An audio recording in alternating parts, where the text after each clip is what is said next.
Newsfile is brought to you in association with MTN, everywhere you go, and Bank of Africa, as strong as a group, as close as a partner.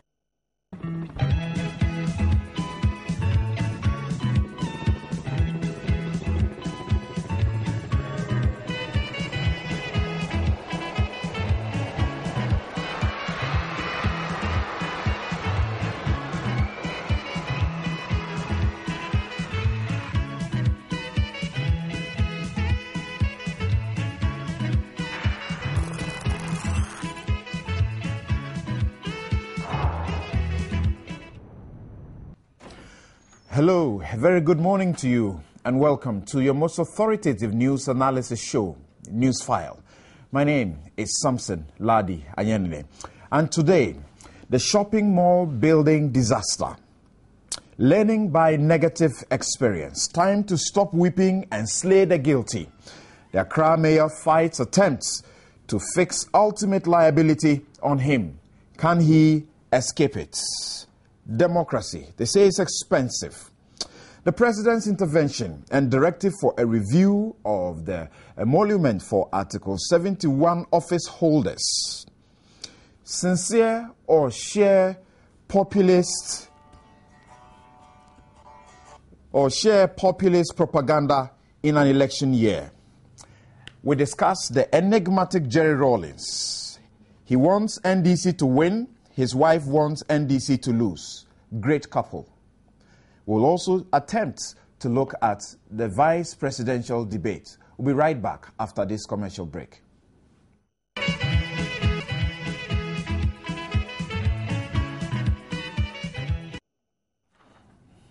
You're welcome back to Newsfile. This is your most authoritative news analysis program. Now, the shopping mall building disaster. 17 killed. Great rescue team still saving lives and honoring the dead as they come upon the miracle of living trapped victims on day 3. They are changing strategy from day 4 today, learning by negative experiences. Time to stop weeping and slay the guilty. Accra mayor fights attempts to fix ultimate liability on him. Can he escape this? Number 2, democracy. The rule of the majority can really be absurd sometimes because the majority always don't rule. Sometimes they will be oppressed by a handful, 230, or a single man president. Many taxpayers appear to cry loudly that, quote, we can't afford the over 100% pay rise for a certain Article 71 office holders. But isn't their clamor anything but mere nuisance noises? The president's intervention and directive for a review of that for his executive. Sincere or sheer populist propaganda in an election year. Number 3, the enigmatic Jerry Rawlings. Another unpredictable coup d'etat, or what shall we call his latest move? When his letter for re-employment into the political company he founded is eventually accepted, will he be a game changer in the 2012 elections? He wants the NDC to win.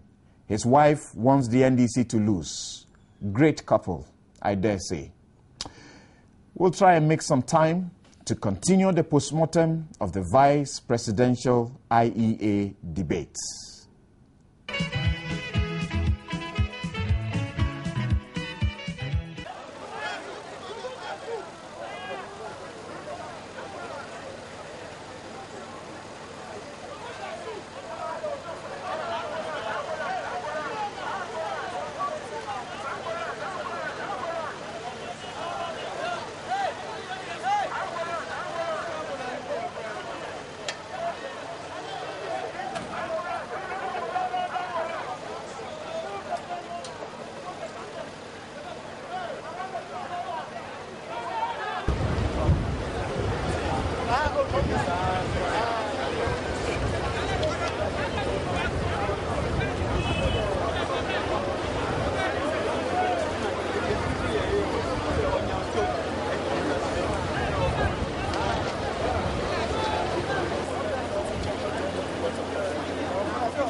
All right, for the benefit of those of you who are watching or who are listening via radio, just gone by, we had pictures of the rescue mission at the collapsed, the premises of the collapsed building. And welcome if you're listening to us live on Lolonyo FM in Hohoi and also in Kalewo 107.3 FM in Akachi. This is coming to you live from your Joy News channel on multi-TV and on radio at Joy 99.7 FM. You can also watch us live online via stream.myjoyonline.com. My name is Samson Ladi Ayanini, and my guests are seated. Abdul Malik Kwekubako Jr., he is a regular panelist, and he is the editor-in-chief of the New Crusading Guide newspaper. Ni Ama Akonfra speaks for the CPP, the Convention People's Party. He's the communications director. Now, Kwabna Ejapong is former press secretary to President John Ejekum Kufuor, and he speaks for the New Patriotic Party. The NDC's representative should join us anytime shortly. I think I've seen his car within the premises. All right. Gentlemen, good morning and welcome to the show. Morning. Always a pleasure to be here with you. Good to have you. I think I'd like to start with you, Ni. We'll start on the note of the disaster, of the very sad story. But now it appears that time has come for us to, as I put it, stop mourning and begin to look at those who ought to face the music for their negligence and their recklessness, sleeping on the job and leaving us in this situation. 17 dead. The rescue still continues. Well, good morning firstly to your listeners and your viewers. I think sadly we need to continue to send condolences to their bereaved families and to also sympathies to those who are affected, injured, etc. It is indeed a great tragedy, but it's also, as you said, time to step back a little bit and seek to understand what has gone wrong and how we need to fix it and what we need to do to prevent it happening again. There are many who feel that the operation on site by NADMO was not structured, there wasn't seem to be a clear command structure as to who was in charge and what was going on. There are many who also pointed out that this is but one building. If we have a national disaster management organization and we have a national disaster involving several buildings, will they be able to cope? That's an issue that we can talk about. There's also the fact that people are saying our building regulations, our system for checking compliance with such regulations does not seem to be working. And I think these are the most serious issues that we need to look at. How do we get a situation in this country? The regulations exist. It is about the enforcement, isn't it? Well, I have taken time last night to go through the regulations, and I find that it's quite comprehensive. And indeed, if it is followed, I'm sure that we will not have anything like the one that we are talking about sitting where it is. Indeed. I'm speaking on the presumption of the information that we have so far. Indeed. And something needs to be, we need to establish quickly. The owner says he has a permit to build. The mayor's office or the metropolitan authority say he doesn't have a permit. Who's to be believed? Is it that he's paid for a permit, but it's something that's not been recorded on the system of the authority? All of these issues need to be quickly understood. But going forward, I think many are concerned that the time is taken to continue the rescue, and that we needed, thankfully, the help. Well, we've got thankfully help from the Israelis, but as I said, this is one building. If we have, and there are earthquake zones in this country, for example, and heaven forbid that we should have anything of a major disaster, how do we cope? How can we address a disaster if there are several cities involved, several sites involved, and hopefully lots of lessons will be learned. It beggars belief that in this day and age, 55 years after independence, we are still struggling with enforcing what in many countries is a basic routine, local offices of, it's not even a major office. If you are in London, it may not be, you don't need to travel from the extremities of London to get to a central place to your local authority, council, takes care of. You have a district surveyor who almost certainly his daily job is to do the rounds and look at buildings going on, check the specification is being complied with, etc. I mean, that's where questions are being raised. I've heard, for example, an expert say that in safety, say that the mayor is saying that because this was not done, the permit, if it was given really, was not given when he was mayor, and so he cannot be held accountable for what has happened. But the view is that he has his men who have been going to that building and taking commercial toll or taking whatever revenue that the AMA has to take. And they don't check that against their system. So it is also their responsibility to have inspected to ensure that it was in good, Well, to even see whether it's a building that's on their system. It's a building that has received the necessary clearances. It's a building that has satisfied all the regulations. Clearly something is gone wrong. And for me, time and time again, we wait for disaster. And even when a disaster happens, the reports that we do, we seemingly don't follow up on it. This is not the first time that a building has collapsed in this country, and I'm sure there are many who can give us the historical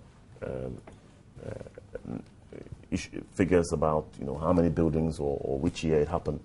But I know that this is not the first time that buildings have collapsed in this country, which means that it was looked at, the issues were addressed, and why is it that we have another disaster of the same situation? It's not satisfactory, and many Ghanaians are worried this morning about this issue. Whether the buildings that they entered on a daily basis are safe for them to enter, whether for business or whether for employment. I was in a building last night with friends, and we were all wondering whether indeed, are we safe? So many are concerned. It's typical Ghanaian attitude. We wait for disaster to now begin to think about doing the right thing. Yeah. Now, I'll return to you and we'll discuss the more serious aspects of this particular development. But, Kobna, you heard him say, for example, about the intervention by the Israeli team. I don't know where you want to start from, but there are some who already shared the opinion that this was an unnecessary intervention because the Ghanaian men who were there were already on top of the job. And since they came, really, what have they brought to as an addition? Well, I think those are just sentiments, and I think in situations like this, we have to put aside sentiments. Any help that you get, you should accept on board. We are talking about human suffering. I mean, just watching the pictures is difficult to have a look at it. So you begin to feel for those who were unfortunately caught in this human tragedy. But for me, it is symptomatic of a systemic failure. And time and again, we are in a country where we talk more than we act. Because the physical planning regulations in this country is in a bit of a chaos as to who is in charge of what.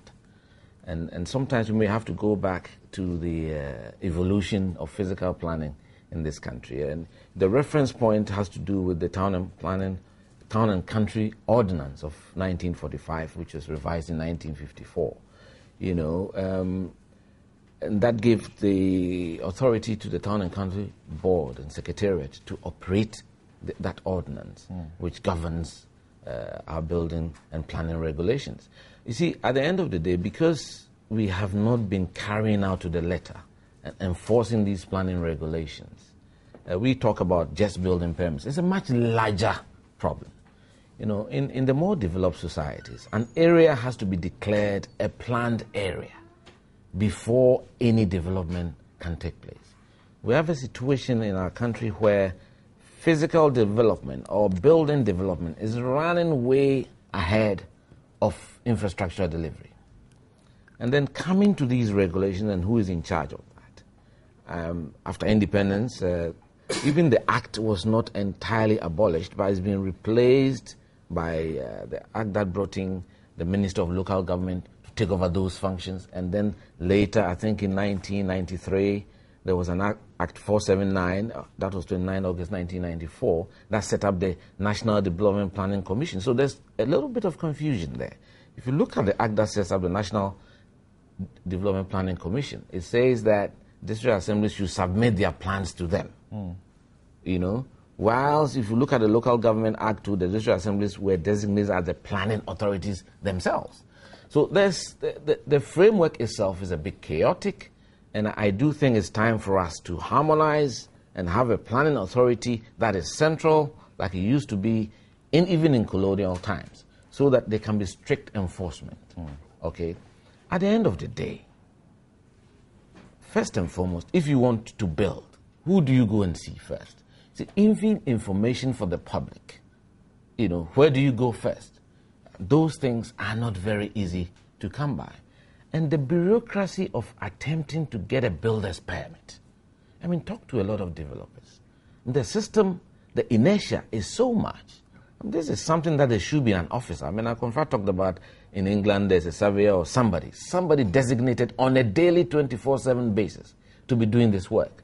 In this country, sometimes they'll tell you, oh, the committee sits once in a month. And you want to build. And you go and find a backlog of applications.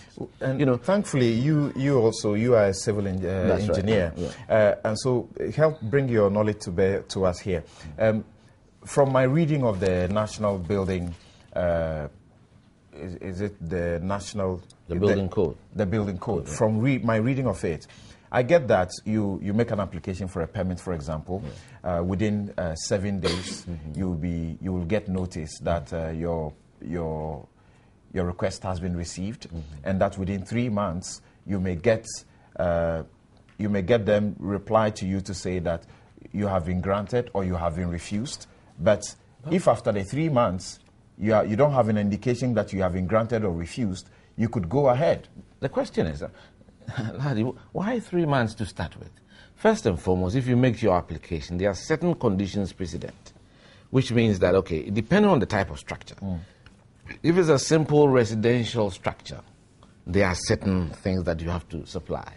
If it is a multi-story structure, there are certain things that you do.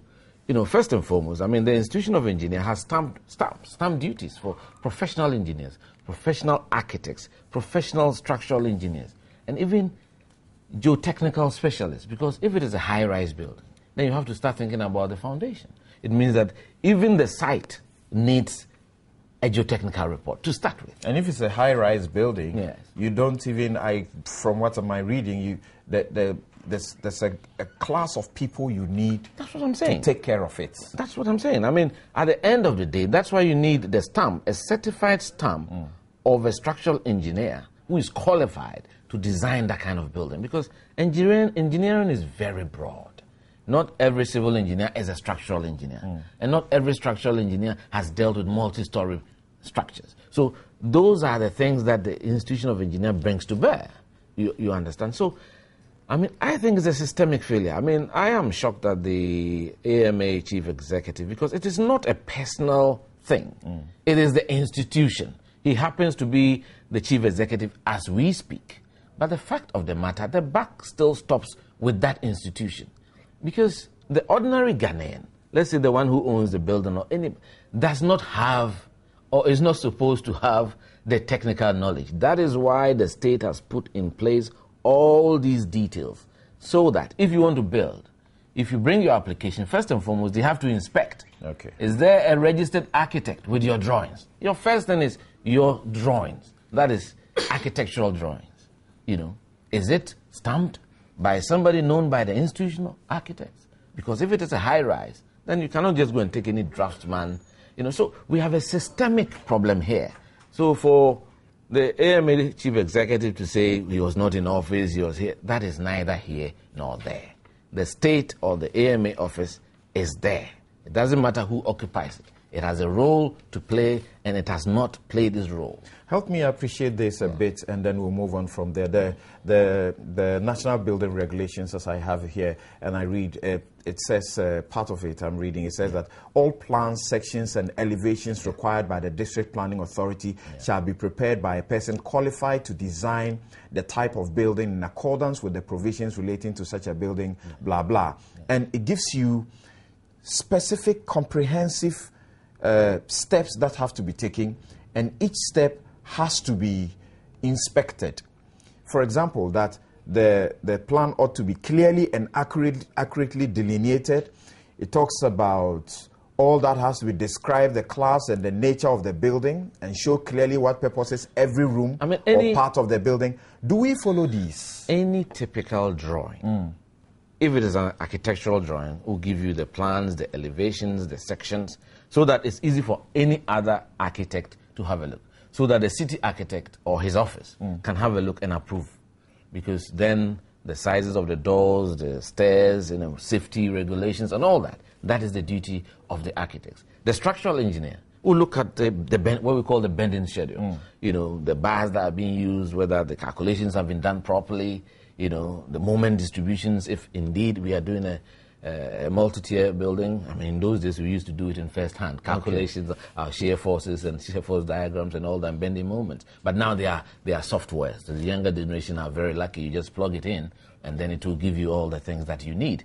That will allow you to select the appropriate bar sizes, the stirrups, the tie-ins, because there are things that you need to do. And it is presented in a bending schedule that accompanies your structural drawing, so that the city engineer or his assigned will be able to have a look at it and say, no, okay, this is the 3-story, these are the bars being used, this is a 6-story, this is the type of foundation. Because if it is a multi-story, then you need to strengthen at the foundation. How deep is the foundation? What kind of soil is it? Accra basically is a lot of clay and shale here. Which the law says the design has to be done by an architect, a civil engineer, a structural engineer, or a professional builder.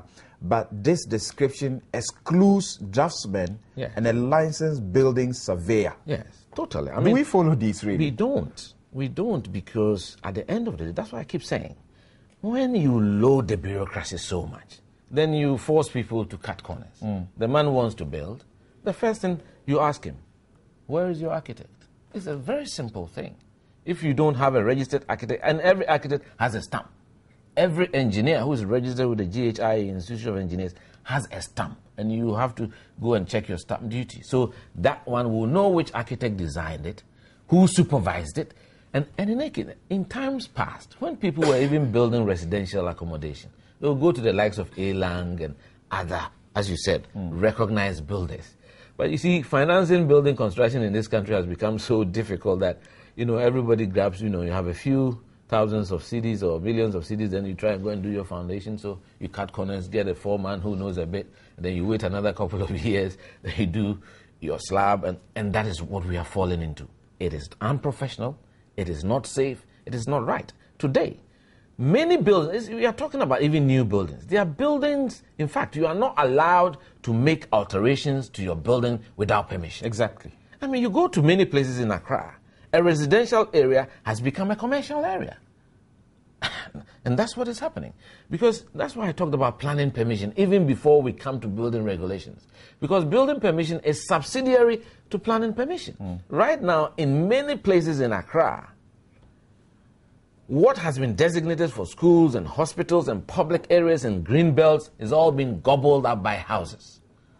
And this cannot be right. Since 1962, when the then government commissioned Doxiadis, that master plan for Accra Tema Metropolitan Authority, I think Tahal in 1991 and Israeli firm tried to do something. I don't know. Today, you should be able to walk into the AMA office and they should be able to show you on the wall where Accra is at now.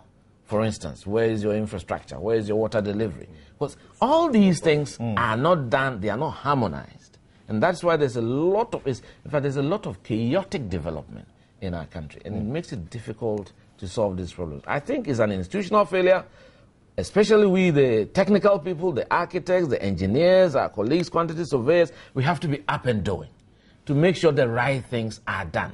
And then the builders, the owners, should also understand that sometimes paying an architect or a qualified person a little more would save you a lot of money in future. Because look at the resources that has gone down. This is huge amount of money, whether it was improperly done or not. It's still a lot of money that was sitting there that has collapsed. And then also the fact of the loss of life, which we can't put any value on. I mean, the suffering that we've seen is horrendous. Okay. Send me a text 1422. You can also send an email at newsfile@myjoyonline.com. Now, we'll continue this discussion for a while longer. But, Kwaku, following from the discussions that particularly I'm having with Kwabena Japan because of his background as a civil engineer, the law provides such a comprehensive process that if you're building a story building, even at each stage, there ought to be some inspection.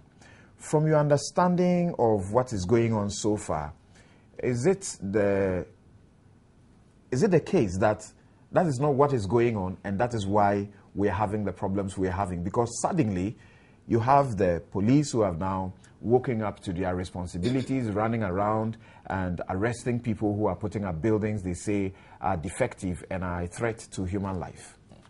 Well, how can the police determine when a building is defective? Adopting the fire service or the fire brigade approach to the problems. I agree with Kwabena that there's this systemic problem out there. There's no doubt about it. But usually we wait for such incidents or accidents to happen, and then we trigger a whole lot of discussions and engage in blame allocation, and then also release some emotional charges. At the end of the day, sometimes even an element of ugly politicization sets in. And then when that happens, we are unable to proceed any further in dealing with the fundamentals of the problem. I will not pretend to be an expert. I do not have any expertise in this area, but I've been listening to those who have been given responsibilities in terms of the state structures to supervise these things, to enforce the laws, and we are paying them for that responsibility. Then, of course, I've also been listening to the politicians and their body language and everything they are doing. It's good. This is a tragedy. We have the accidents we have on our roads. You'll be surprised if you look for the numbers, are more than what we've gone through. But it is not because I'm not underestimating this incident, because there's a larger picture, a bigger one, of showing whether we are enforcing laws or not, or showing whether the buildings we are putting up are in line with engineering specifications and things. So the potential for a bigger crisis is what makes this also important. So the media attraction it has had is fair, in my candid opinion, even though the floods that happen across the country and some of the other road accidents are also of national crisis. Let's be very honest with ourselves. What I've decided to do, because I lack the expertise and competence, is to wait for the outcome of the investigations. And I'm not too sure that the BNI, as structured as it is, has the requisite competence to unravel all the elements involved in this matter. I'm sure they could be looking at documentation relative to the legal regime and all those things. They can gather them. But beyond that, we need the professionals to do the appropriate architectural and engineering analysis of the matter. I believe they are aware. So what they are doing, I see it as just one side of a probe. Deep down there, it is those who know how to put up buildings, what must go into putting up buildings, story buildings especially, and all the rest, who would come out with the solutions. So it is a bit premature. I listened to the media. I think there's already a media trial out there of the owner or of the Melcom people. There's some contractor who appears to have lost his business with that gentleman who is already on air explaining things.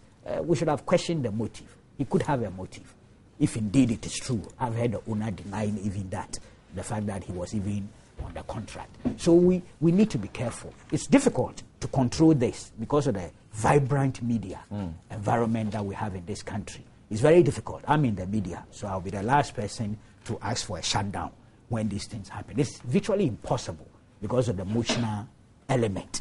People die, people have died, people are injured. So it's difficult to control it, and I'm not about to prescribe a shutdown.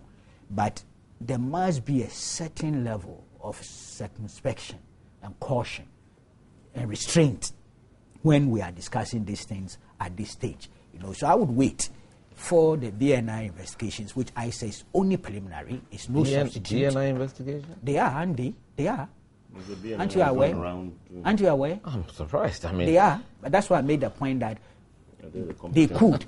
They are not. I don't believe they have the total competence for it. But I can understand. Architectural Engineering Services. I believe that will have to come in eventually. Consultant. That's my view. But I'm saying that what they are doing now could have its own limitation. But, for instance, in gathering the documentation, okay, is there a permit? There's no permit. It's easy to get those things assembled. But obviously, it is only the professionals who, beyond the assembling of this documentation, can look at the structure and see if indeed the thing was properly put up. I mean, let's be honest. I've heard some also suggest that the BNI, in its involvement, they may rush to crash because they are treating it as if it was a criminal matter, but it is a purely But that's precisely the point issue. I'm making. That's why without knowing what they are doing, I'm saying that whatever they are doing is limited, and that even if they have to do anything, it may be restricted to mobilization or assembling of the appropriate documentation for them to hand over to the group with the requisite competence. That's the way I see it. It should be done. If indeed, it should be done the other way around. But you don't get my point. Yeah. I'm not about. Sometimes the truth is that there's a reality out there. They are already doing it. That's the point I'm making. Yeah. They are already doing it. At least we've heard on air. And the gentleman reported to the police. I'm told he's in BNI custody as we speak. Am I right? If I'm wrong, you can tell me that. You're right. But I think what we're all saying here is there are two angles to this. There's a criminal element, and the BNI and the police can pursue that. I see. But there's a purely technical inquiry that needs to be done. I'll be interested in knowing from you which criminal element you are referring to. But let me now introduce Samuel George Nete. He is a member of Government's Communications team and also with the Ministry of Works and Housing. I'm correct, right? Yeah. Good. Welcome to the show. Thank you. All right. So, Koku, you were making there a could point. be a criminal element eventually. I don't know all the laws, but I was looking at the Act 462, is it? The Local Government Act 1993.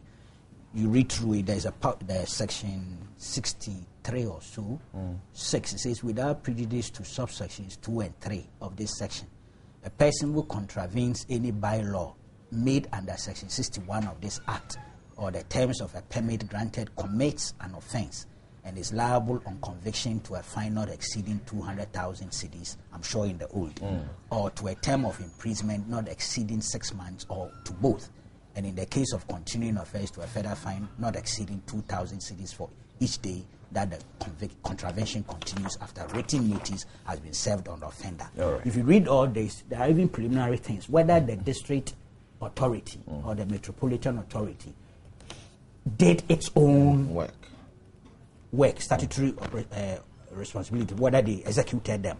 Because when you see the building going on, it's within your right to even send notice to the builder, cautioning him if he doesn't have permit to do certain things and all that. If you go through, I'm not sure we're going to go through the specifics. But the point is, if I had my way, I would have said, let the professionals deal with the professionals. I mean the architects, the engineers, and the rest, do a preliminary investigation of the matter after the rescue operation. Of course, the priority initially was rescue. Yes. That having been done, I expect that the appropriate team made up of the professionals is set up to deal with it, because their findings will provide a basis for any criminal interrogation or investigation or prosecution. Unfortunately, that's not the way it's happened. What has happened, and I'm dealing with the reality, is that what I've heard in the newspapers and on radio is that the BNI is investigating. Some gentlemen have been invited. They've been interrogated. Some are on bail. So there's already that process underway. I am saying that that process clearly is limited because it will not have the requisite competence to unravel the thing when it comes to what kind of building was put up there, how was it put up there, and whether the appropriate things were done. And as we said, we've all agreed, it is the cascading effect. The fact that there may be other buildings out there that may have the same structural defects and could pose the same danger. That means that it is more of an engineering and architectural matter than immediately a criminal matter. Because for all you know, look, you can put up a building with all the appropriate specifications and something could still go wrong. So we have to be careful, and that's the point I'm making. The noise out there, the media trial and all the rest, we have to be very careful how we go about it, because we may end up putting some people on trial for certain alleged offenses, and they may not be those who offenses. are pointing accusing fingers at the Accra mayor, they are saying that he is the man at the helm of affairs and he ought to take ultimate responsibility. If you ask me, I'll tell you that he shouldn't have been talking too much. To start with. That's my feeling. There was no need. I thought maybe he was on defensive because people had made certain statements. But why waste your time? Well, that the building was put on from 1997 to 2008. You believe that? I've heard the man or somebody connected say, no, within 5 months they finished. All these things. The fact is, in all this, where is the city engineer? Yes. Where is the city architect? You know, I mean, the chief executive should have allowed his... Because this is very simple. I mean, if the BNI or anybody is interested in anything, the first person to call is the city architect or city engineer. Where is this file? Where is the drawing on this building? But at least you have a drawing. So that competent people will say, okay, who sanctioned this drawing? Right. So those are the things you talk about. But, I mean, all the talk, interviews, this country, we like to talk far too much. So the talking and the things we see sometimes creates a perception, okay? So we already have found some people guilty. We've already made some judgments.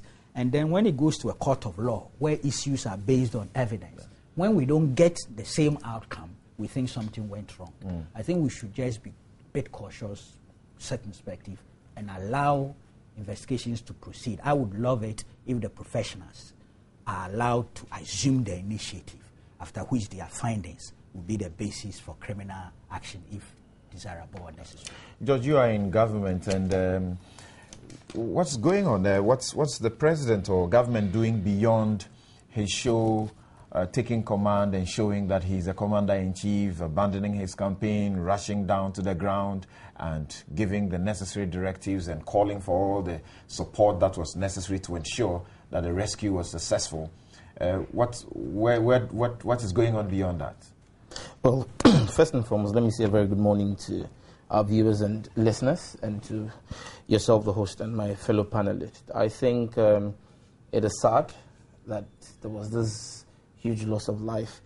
I personally was involved. I was in traffic on my way to work. I was at a traffic light when the building came down. Parts of my car mirror got smashed by debris. Yeah, and so I basically walked in straight. I just parked and walked straight in there to see. I met one of the workers who was now going in and had been hit.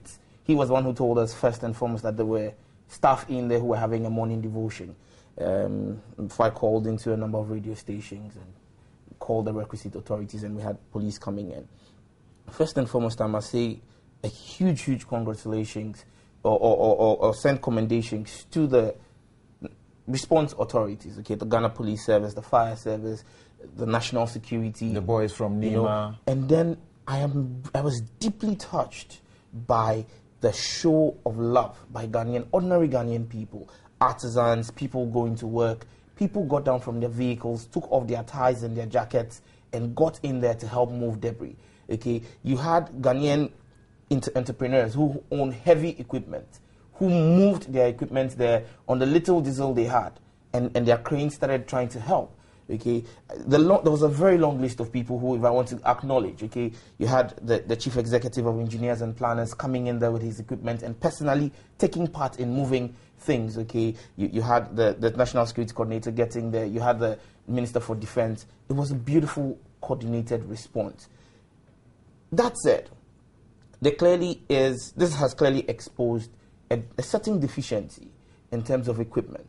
But then I do not want to play the doom and gloom, because we still saw the long way we have come as a nation in terms of re-equipping and retooling our institutions. The Ghana Fire Service, the kind of machines they brought in there, 4 years ago, they didn't have those equipment.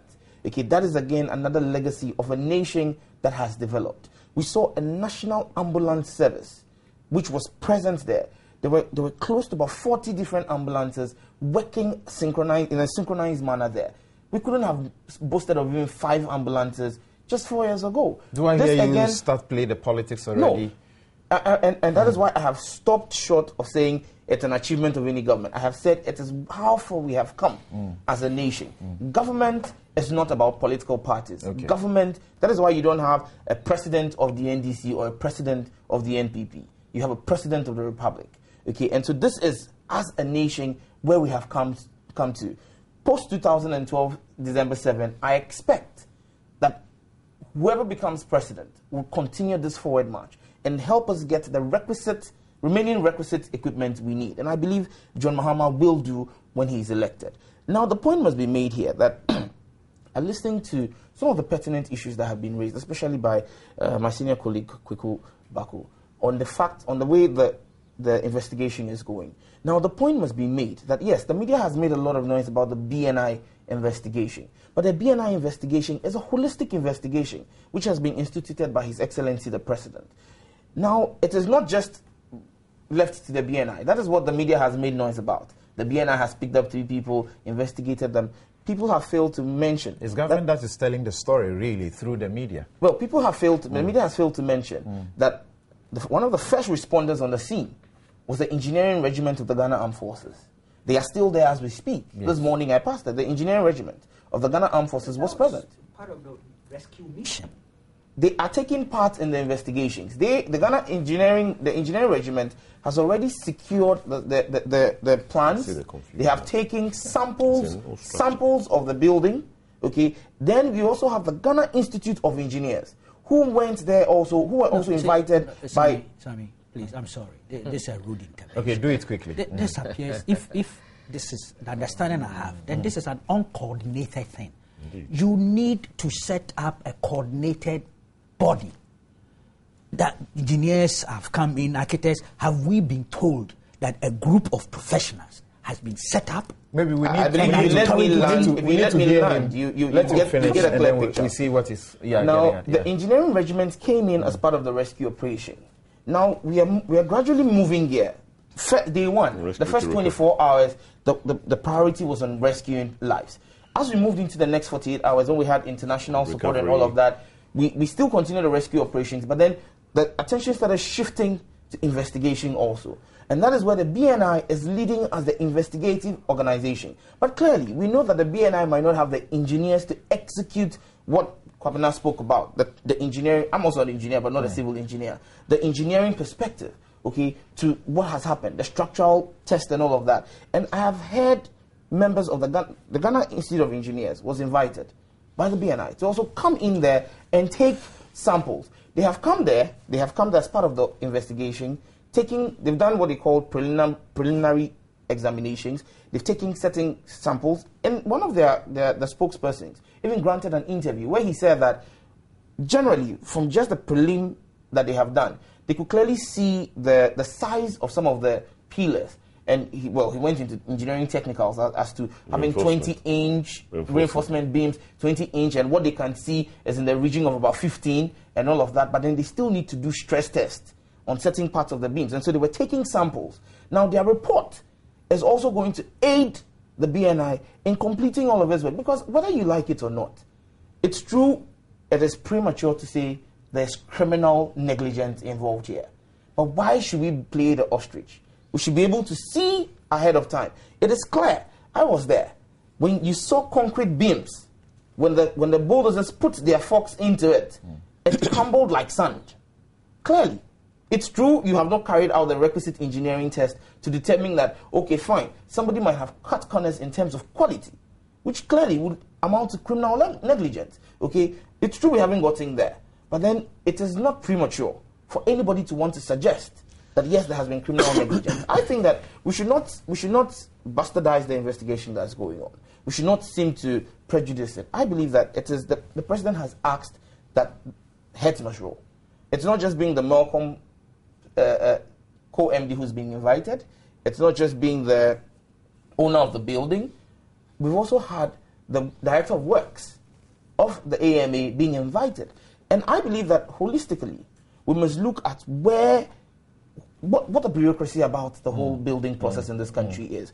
I know that the Ministry of Works and Housing, funded by the UNDP, funded by the UNDP, and in consultation with a number of institutions, Ghana Institute of Engineers, Planners, Architects, ECG, Fire Service, Grader, CSIR, Building Research Institute, all of them, they've come together and they are revising the Ghana Building Code.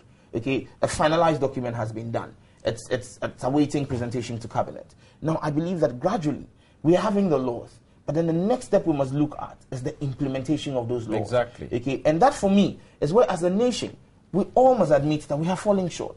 And you see, I've heard a lot of people come out and play holier than thou with this whole issue and criticized one individual. He's up for criticism, the contractor. But let's ask ourselves, many people who have made these criticisms live in their own houses. How many of them had architects and the skilled personnel check the construction of their houses? Is it because their houses are residential facilities? Even our vehicles that we drive, how many of our vehicles have passed the requisite roadworthy test? These are all debt traps. I can confidently say that there is a large segment or large chunk of residential apartments in Ghana or buildings in Ghana today that have not gone through the requisite building requirements in terms of technical expertise. And so as a nation holistically, we must all have an introspection here. And we must become law-abiding. If the laws are there, let us work with the laws. But then, generally, all in all, I believe that it is sad. Our hearts go out to the families of those who have lost family members, who have family members who are injured. But then, credits must be given to the Ghanaian fighting spirit. And we're also grateful to the Israeli government for the rapid support they gave to us. Kweku? Yeah, I think we should put on record here, at least on this table. I am yet to hear anybody bastardize the work of the BNI, raising an issue and putting it in context in terms of competencies to deal with a particular matter does not amount to bastardization. Nobody has done that here. Indeed, we've appreciated it, except that we've looked at how it could be balanced with what we consider to be more, at least, let me speak for myself, more professional approach. So let's take that one out. And if we are to assume that what my brother Samuel George has put out is true, that is the total picture, then I think there's a certain communication deficiency in this whole matter coming from the side of the authorities. And so they need to package the communication very well and let us know what is going on. Because I recall when this government came into office and thought it had to audit the construction of the Jubilee House, or Flagstaff House as it's now called. What it did was to put up a team of professionals. If you recall, the history of surveyors, architects, engineers, and ACEs, and let them do the work. And we knew that that was the group dealing with it. So now I'm not sure. It appears to be uncoordinated and scattered, isolated. They are all coming in to do some pieces. We haven't been told. So if indeed there is a committee of professionals, a group of professionals who have the requisite competencies and who are dealing with the issue, let us be told. Then one would not even have gone into that area. That's part of the problem we have. Look, communication is itself part of the process in resolving issues. Well, I think you've just been told now that the Ghana Institute of Engineers is working with the engineering regiment and the BNI. You are telling me, and I don't even consider what you are saying as official. Let me be very blunt. That's your opinion. But then let me be very blunt and say that what you have said does not represent, to me, even a coordinated, officially sanctioned approach. Let the government tell us that as we speak, parallel to the BNI investigations, there is a team of professionals, architects, engineers, and all. Not parallel. They're working together. But George, no, his point is that we should have a parallel investigation. His question is about the communication also of what is the processes going on. How you see, we are being, somebody is trying to be too defensive. There is no need for you to be defensive. This is a national matter. I am not being defensive. And nobody is scoring political points here. So please, I haven't finished. I didn't finish. No, let's cut out the defensiveness. Nobody is being defensive here. I'm only putting out what the facts are. And I've even told you that the Ghana Institute of Engineers... only known to you? No, then until you've not today, been listening to them. That's the communication. What are you talking about? I'm a journalist. Fine, but you can't tell me you listen to all the media houses at the same point in time. Come the Ghana on. Institute of Engineers have issued... Indeed, I didn't even finish my I am submission. also in this business. Yes, something. Until now, I am not aware. There has been an interview. An interview has never been granted by the Ghana Institute of Engineers as to what their position is. An interview is the mode of communication of the government or institution of a committee. No, what are we talking about? Well, did the government issue a statement saying that the BNI has come out to do investigations? Clearly not. It was picked out by interviews. It was picked out by interviews. Let me hear Kobna's intervention. If there's another interview that says this whole defensiveness that is creating your problem. I'm not being defensive. Nobody is attacking government or the ruling party, but you are becoming defensive. I am not. All right. That's your problem. You have. It's very instructive. It is showing in your submission. It's very instructive and interesting, and in fact, sometimes embarrassing. The speaker after speaker of the NDC, in the midst of human suffering, are trying to, score political points. The president has shown leadership, and the ambulances, and so, and in the last 4 years, there were... Please. There's only one NDC representative here. No, I'm talking about what I've listened to other people. Please. But it's the truth. Yes. What is the truth? Was there even an ambulance service in this country? If we are going to go political, was there an ambulance service in this country? It was set up. No, you did not create one. Please don't. Well, you worked in Alius Muhammad's office for 6 years, so maybe you know. For 6 years? Oh, your facts are wrong. I did my national service there. It lasted 8 months or 10 months. Okay, so anyway, don't put out falsehood. I think you have to show respect. All right. No, that's falsehood. Okay, so I think first thing here, you can't say I worked for 6 years when I worked for 10 months. So you have corrected that. Yes, let's move on. That's what I'm saying. All I'm trying to say. 6 years. All I'm trying to say is this over politicization and trying to extract some political advantage is very insensitive. I find it very insensitive. You understand? Because this is a country we've been struck with something that is very serious. 17 people have lost their lives. Many others are critically injured. And all you can talk about is 4 years ago we couldn't have done this. 4 years ago. That is being overly political. I don't want to get into that discussion because I can tell you what we also did for the fire service. And in fact, the fact that the ambulance service did not even exist. It was created by Mr. Kufuor. But that is not the point. We are discussing a serious human tragedy. And let's be serious. When something like this has happened, you're talking about Institution of Engineers, Engineers Regiment. Are you creating the impression that we don't have a mechanism for resolving these things when it happens? There is a mechanism within the AMA, within the District Assembly structure. When a collapse happens, there is a mechanism. Okay? Very clearly. I mean, how can you tell me that it is now the BNI that has taken custody of the drawings? For what? Will they understand the drawings? We need technical people to do the work. Of course, there can be criminal negligence. Even in Italy not long ago, scientists were jailed because they could not even predict, the last earthquake that killed so many people because they couldn't give enough advice for them to leave their homes and all that. So nobody is saying there cannot be criminal negligence. There is. There can be. But first and foremost, let's get the professionals to do what is right. Every building follows a certain procedure. Yes, some of what you have said may be right. There are many buildings that, because of frustrations, people don't have their drawings right or did not wait for their permits to do so. But this is an opportunity for the country to draw a line in the sand and do what is right. And not to overly be politicking here. But I can just get 30 seconds. Benny, okay, give me a minute and then I'll come to me. I should go ahead. Yeah, you have a minute. You see, the point I want to make is clear. Nobody seems... I have not sat here and tried to politicize any issue in terms of this. If I wanted to play politics, I would say that His Excellency arrived at the scene about 5-6 hours immediately.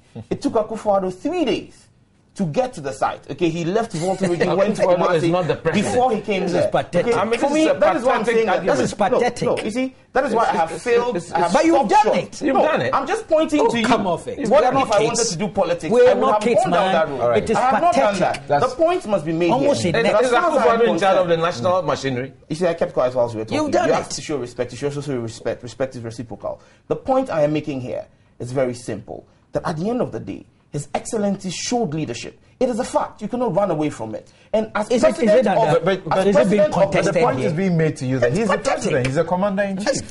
Let's elevate the debate. This took the scale of a national disaster. Let's elevate this If I debate. make that point, Come you on. can't tell me I should elevate the debate. Because Let's it is part of elevate the it. debate. Well, has anybody Okay, contested that? if Has His Excellency anybody had contested failed the to show president's leadership, presence he would there? have been Is it an sent to issue the here? cleaners. And so for me, my It is point not an this. issue. Kweku, you're being Nobody interruptive today. Nobody has contested that. Relax. I don't see why you're getting worked up. come off The it. point I am making here is come very on. simple. I want to That as discuss far as I am serious concerned, things. the institutions of state, we must not utterly bastardize them, or we must not utterly. And Koku made the point that at least on this table this morning, nobody has done such a thing. And that is why I'm saying that as a nation, we must look at how to progress over the achievements we have made as a country. All right, thank you. I gave you a minute. And I think before you're he done. came in, we were having a very decent and civil discussion. I think that. So let's move on from here. I think we need to look at Nyema, we need please to hold look on. at standards the way they apply to other countries.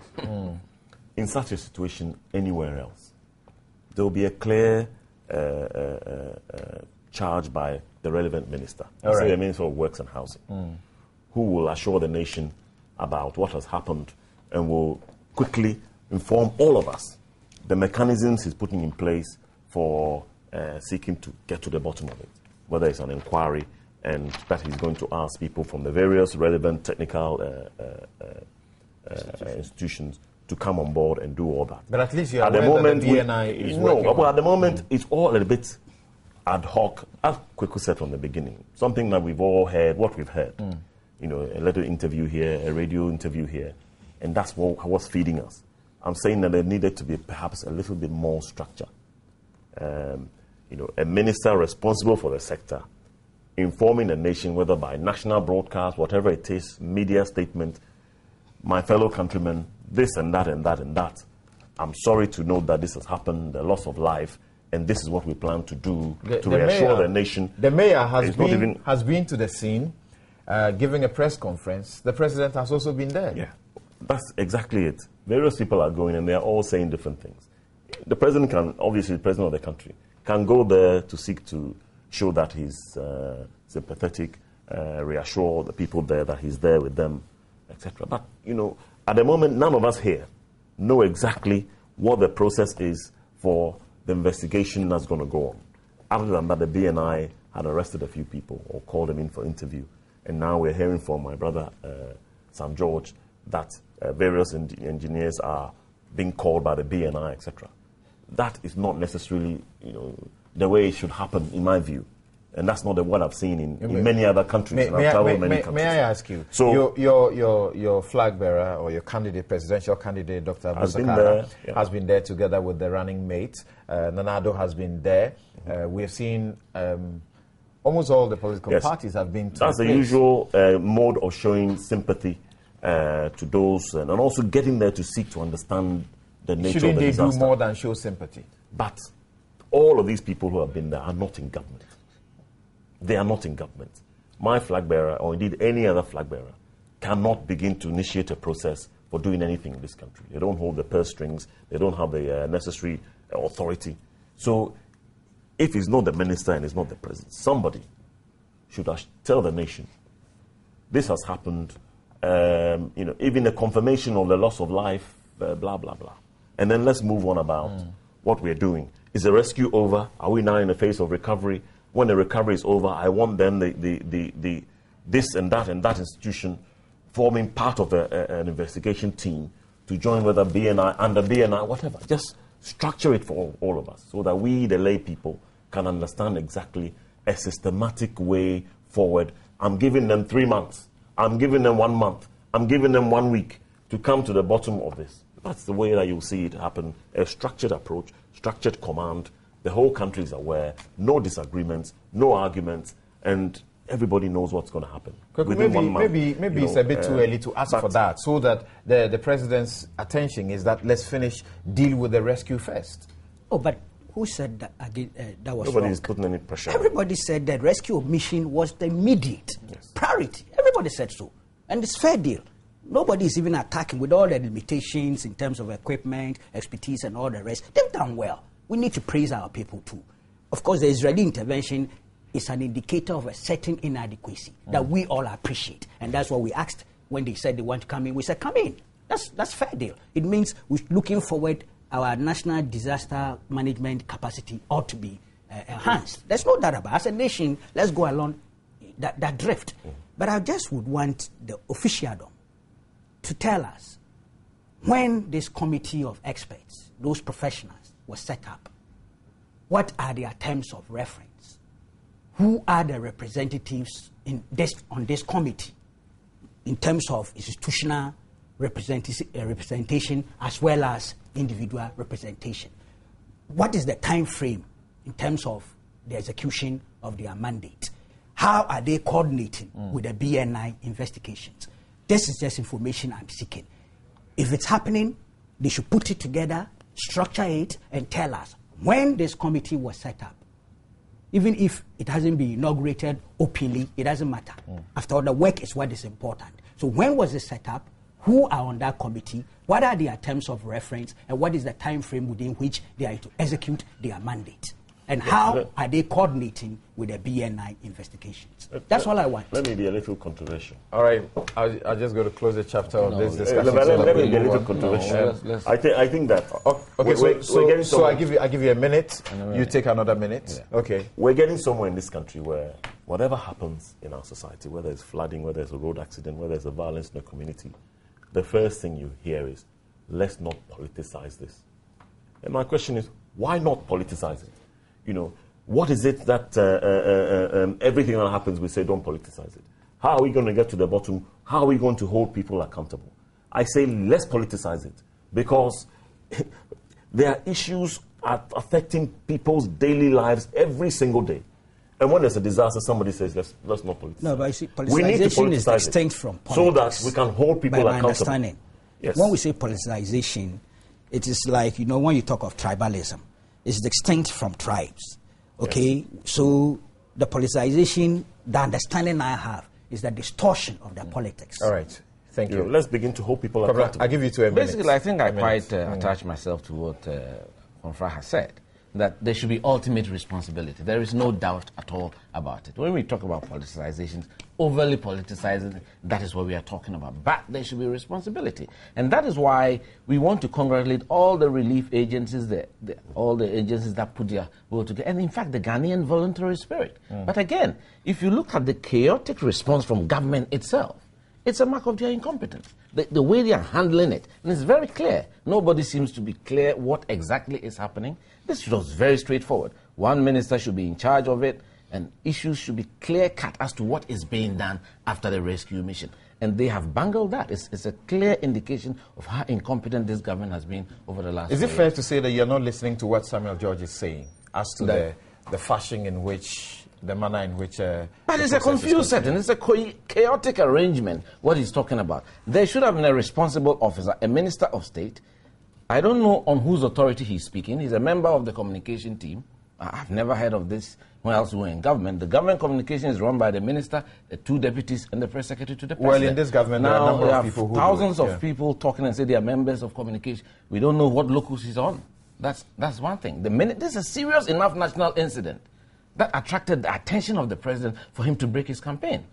Some minister, whether it's works, if it's under works or because it's a metropolitan assembly, it's under local government, somebody should have taken charge and said that this is what we are doing, this is a team we've put together, we are listening to our professionals and want to get to the bottom of the matter. That hasn't happened. Is it not instructive that he's coming from the Works Ministry also? It may be instructive, but... Well, not structured. Okay, so strictly a minute, let's move on, because my director's telling me we have to go for the break. The point I'll just seek to make is trying to determine my locus or otherwise here is insignificant. What is significant to our viewers and listeners is what government is doing, and that's exactly what I'm putting out. I sit here and speak on behalf of the government, and what I've said is clear. Government, and you see, it is rather unfair that you want to say that we have bungled an investigative process when that investigative process is just about 24 hours old. Okay, we are still even carrying out rescue operations now. You sit here and say that, oh, our priority is rescue, and then in another breath, you say that, oh, we have bungled investigations. But like the building discussion we are having, the foundation is as important as the superstructure. Clearly. You get it wrong from the start. And who says you've gotten it wrong from the start? Okay, because there has not been any pomp and pageantry about saying, oh, we are outdooring a delegation from the Ghana Institute of Engineers and a delegation from the Ghana Engineering Regiment.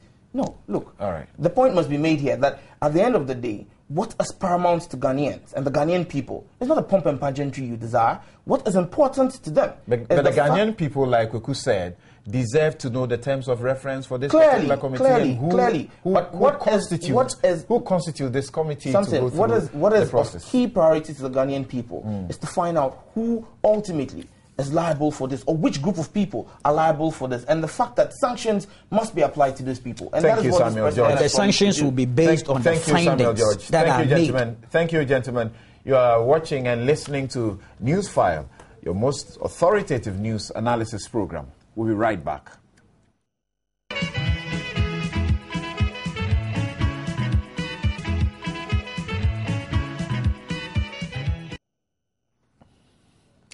Welcome back. You are watching Newsfile on your Joy News channel, on Multi TV, and on Joy 99.7 FM. You can also hear us in Hohoi on Lolonyo FM, also in Takrady, of course, and all over the country. Now, I've got some text messages coming in. William Opare in Scotland writes, we are in a country so soaked in unemployment that most engineers we train end up quitting their professions to work at banks, telecom industries, and other unrelated offices. If we don't make use of the technocrats we train, then we should certainly expect these crises at the various sectors. Edward Castro Sanaya in the Republic of Congo writes, as usual, the Ghanaian attitude is at play again. We talk more than we act. Hearing people who are paid by the taxpayer always complaining instead of taking responsibility is very disappointing. Elsewhere, the AMA boards would have either resigned or been fired the same day. What happens to supervision in the system? Talking about resignations and firing just reminds me of what is happening in the United States yesterday and today. I'm sure that you have heard about the FBI or CIA director. Yep. Dr. Yao Ohiming in the UK, right? I am listening to my classmate, Kwabena, enumerating the flaws in our Ghanaian systems. Aside that, we really do not have Ghanaian design and material codes. Kwabena will agree that we were taught at KNUST to use British codes. Has that situation changed now? If we do not have the codes that respect our building practices, how can you even prosecute somebody for negligence? Yakubu Salifu writes, the issue extends to all local authorities in the country. Consider the size of Accra and run a check. In the AMA, how many professionals do they have? Less than one half consultancy. 90% of districts and municipal assemblies have no professional architects or engineers, as well as other technical professionals. The whole system needs a comprehensive overhaul for national safety and institutional responsibility. Thank you very much for those messages. Keep them coming in, 1422 and 1760. And you can also send a mail at newsfile@myjoyonline.com. Now we move on to the next issue that we have to look at, and it has to do with the men and women that we have employed and are paying to work for us. I'm talking about members of parliament. I'm talking about members of the executive, from the president to the very last one of them. They have gotten a pay rise of over 100%. Some are crying that that's too much. The president has responded, and he says for his executive, there should be a review. Some say that is sheer populist propaganda because of the elections. There's nothing real in it. Is that really the case? I'll start with you, Samuel. Yes. I make my point and the three of them bash it and crucify it. No, but someone has to start. Someone has to start. No point. No. It's all right. It's all right. Let's go on. Yep. I don't think we'll have the last bite. I'm surprised. It's 3-1 today anyway. No problem. Sammy, There's only one person. No. I think that's from government is only one person. No, I think that's unfair. Why? Ni Ama Konfra represents the CPP. Opposition? Go ahead. Mr. Kwabena Japon represents the NPP. Opposition to? Kweku Baku Jr. is a regular panelist on the show. Not a member of government, so 3 opposition against 1 government person. That's the point I'm making. Okay, to the point. Let's do the discussion. Sometimes we'll agree, sometimes we'll not. You mean this? We should allow this to stand? It's factual. There's only 1 representative from government. True or false? The conclusion you are drawing is misleading. Yeah. Does that mean that we will not agree on some things that you said? The conclusion is what I'm against. Okay. Anyway. Not the so-called facts. First and foremost, we are here as political parties. Now, are you saying that if you are in government, then you should have the same number as all the political parties before you can have a discussion? It's not possible. Anyway, so, gentlemen, I'm sure we can move on. It's a refrain that goes on, particularly for the presidential debates. All right. Anyway. I'm sure that you may have cited, what considerations went into arriving at the salary increases that members of the executive and parliament are receiving, and of course including the judiciary, because they are part of it.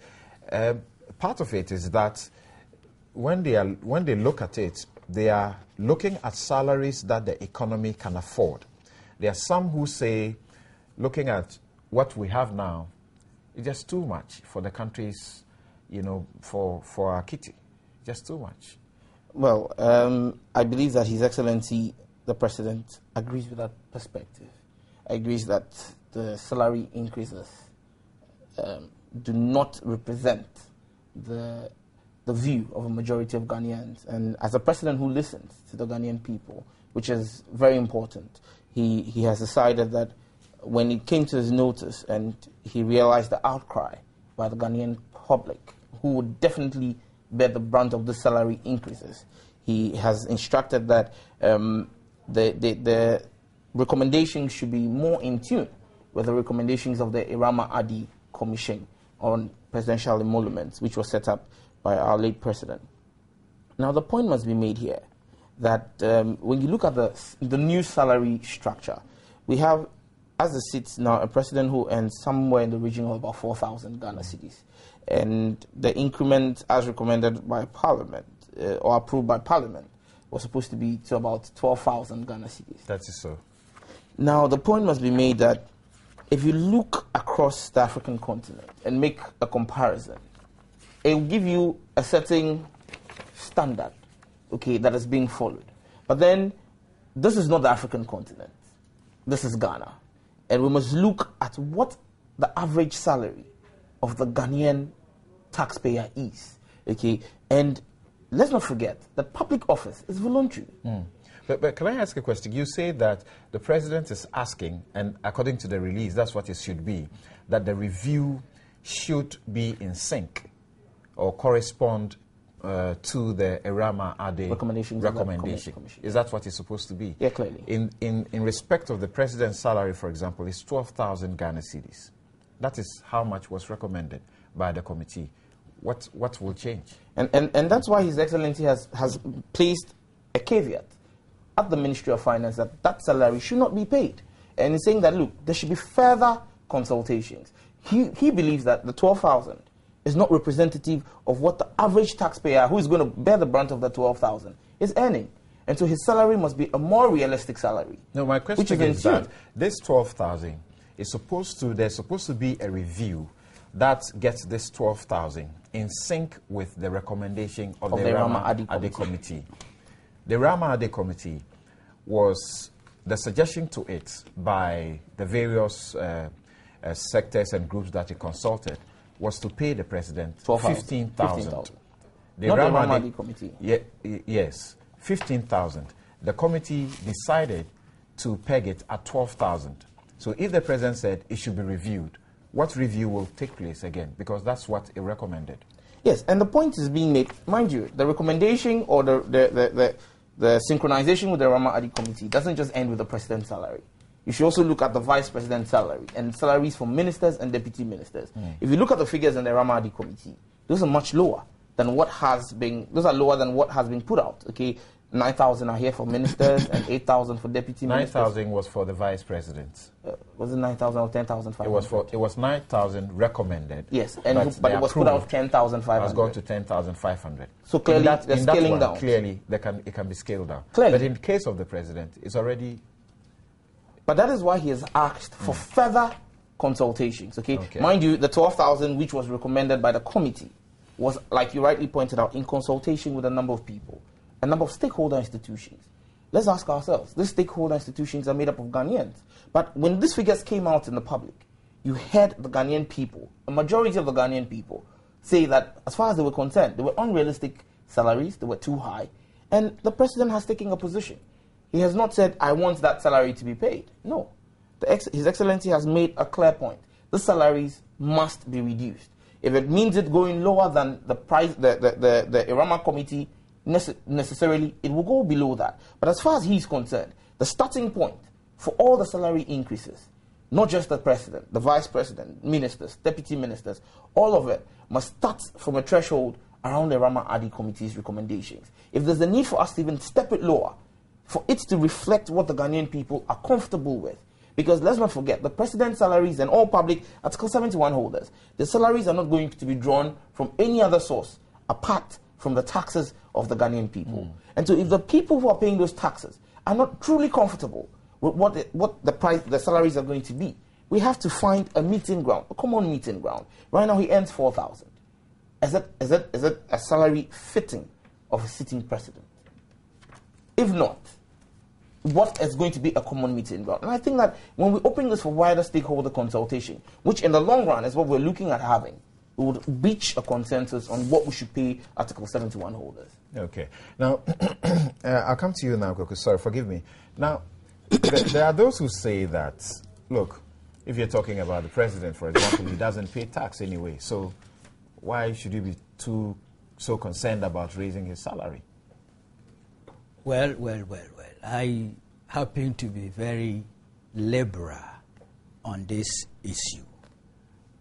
With regards to quantum, there would always be a debate.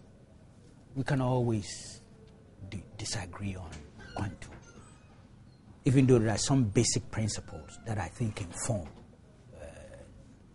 how much is fixed for any particular office.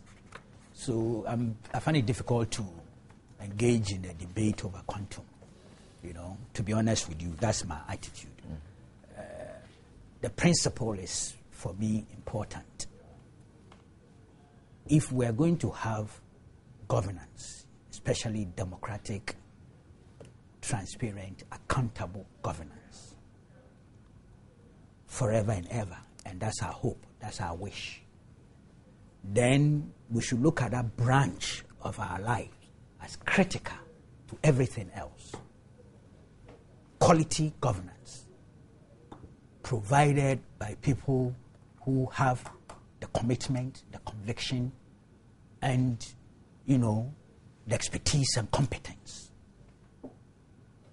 If indeed we are serious that we want democratic governance and that has come to stay, then I am not one of those who proceeds on the premise of populism or emotions and sentiments. We should do things in a way that we can attract people of a certain caliber, quality, high-grade caliber, into governance. Some of them will come from various categories of professions in our lives. Some of them would have much more to gain remaining in the professions that they are trained in. When they come into politics, they will not get the same amount of money, salaries, in terms of emoluments. There's no doubt about that. So there's an element of sacrifice already there. There's an element of service there. Of course, the high office you hold comes with honor and sometimes fame. That is an intangible, but it is critical. So we have to draw the balance carefully, that you have honor, which is granted to you by the people. It's huge, priceless. But I am not one of those who think that we can do charity when it comes to governance.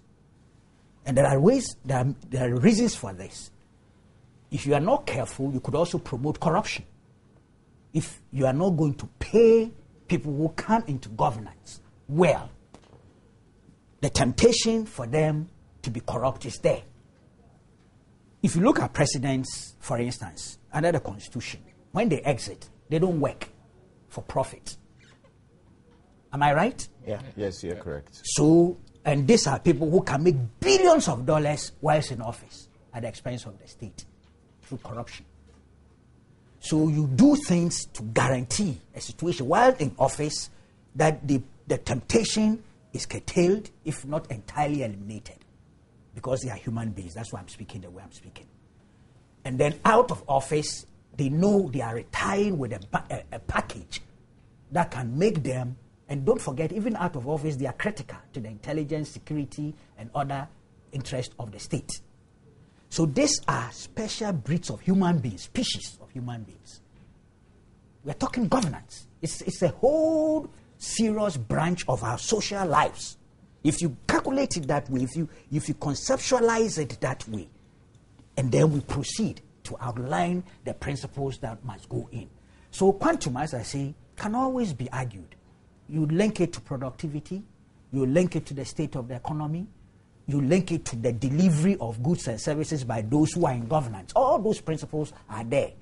I cannot sit here and give you all fine-tune it, but I know these are the principles that go. We must first accept the key principle that those who come into governance, though were not forced to, are also not on a charity cause. And we pay them well as an insurance policy against certain inimical tendencies that are part and parcel of human nature. And the cost of corruption, if you know, you understand that pay them well. Certain attachments to their offices. As far as I know, from Green Street up through Chinrahesi, I'm not sure about the Rama, but I think I've read a few of it. It's some of the allowances, things cash-based, have been consolidated. Okay? So, in my candid opinion, I am not one of those who is going to debate. We have done a lot of injustice to ourselves, a lot of disservice to ourselves by having made emoluments for Article 71 office holders political football over the period. What we are going through is like a recycling of that street agitational approach towards this matter. It's coming back to haunt us. That's an unfortunate thing. But I want to remain consistent because at each particular time in our political history, when these matters came out, I stood on those principles.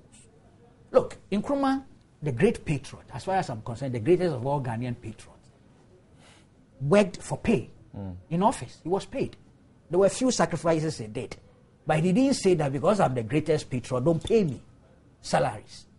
There were times he did. I have the Hansard here to show you few things he did. Income tax, he wasn't supposed to pay income tax. So he said, look, then my allowances for the year, turn it into the consolidated fund as part of my contribution. That's a sacrifice, but it's individual that decides to make that. Even under Busia, at one stage, and I have the document here, they slashed their salaries, ministers, and put the money in the Rural Development Fund. So we have had instances where governments or ministers or presidents on their own have decided that we will volunteer to do this in order to inspire a certain higher level of sacrifice and commitment. But basically, I am for paying those who go into governance. And by governance, I'm not talking only the politicals. Okay. So specifically, directly, what do you say to the president? My problem with, you see, I first wanted to establish the global picture and let people see where I am situated relative to this issue. Now we can deal with specifics, and you raised the specific. What I found intriguing, and I think I had a communication with you over it, was the president's directive to Parliament was that review in line with the original recommendations of Irama at this committee's report. Is that not so? That is so. Significant. It's true. When I checked, you realize that the vice president was supposed to be 9,000. It had become 10,500. So Parliament had done something to it, or through consultations. I don't know how it happened. Various other ministers, something had changed. But the president's one had not changed. And that's a singular issue. So it means that the Parliament was not going to review that, in my candid opinion, downwards. It was going to stay. Because that's the original recommendation of the Irama committee. Now, the problem with that thing, further with the presidency, was that that whole thing emanated, as far as I'm concerned, originated from the presidency to Parliament. And I'm sure, and I'm told, even though I haven't checked, it was tabled by the majority leader, because it goes to the speaker, that's the procedure, and to the majority leader, who is part of the ruling party. So there's a certain impression as if the president's directive, creates the impression as if the presidency or the president was unaware of those recommendations or the figures. I find that difficult to accept. Let me be honest with you. So perhaps it is the way they crafted that directive. There's something I am chasing, which I don't like to peddle rumors, particularly when we are dealing with such serious issues. But it may turn out, I said may, that some of these salaries may have been affected already. Now, if that turns out to be true, it creates a complication. But as I said, that is an unconfirmed thing, if you like, call it a rumor. And I'm sorry to peddle a rumor on this floor and relative to such a serious issue. But if it turns out, because my boys are checking, you understand, they've been able to extract a huge paper sheet from the Controller and Accountant General's machine. And we are studying it critically. And it looks as if something might have happened already. But we'll see to that subsequently. But let me be honest with you. My bottom line is that I am not bothered about the quantum if it was properly handled relative to the affordability principle, the state of the economy, and all that. Let's first establish those principles and let people stop making the point that politicians, well, nobody asked you to come into politics. So, really, it's as if you can work for charity. It is not so when it comes to governance. Niama, there are those who also argue that, let's face it, apart from the fact that, for example, the president doesn't pay tax, the other ministers, including the president, they enjoy so much. I mean, so much for free. And I remember that while Dr. Pakwesi Ndum was running on the ticket of the CPP, he was advocating for the president to pay tax, for example. Where does the CPP stand in these matters? Well, Samson, I think our flag bearer, Dr. Sakara, has called the whole issue immoral. Our chair and leader, Honorable Samyanku, who's an MP herself, was among the first to point out the huge disparity that this creates between what the MPs are going to get and what ordinary Ghanaians are getting per month.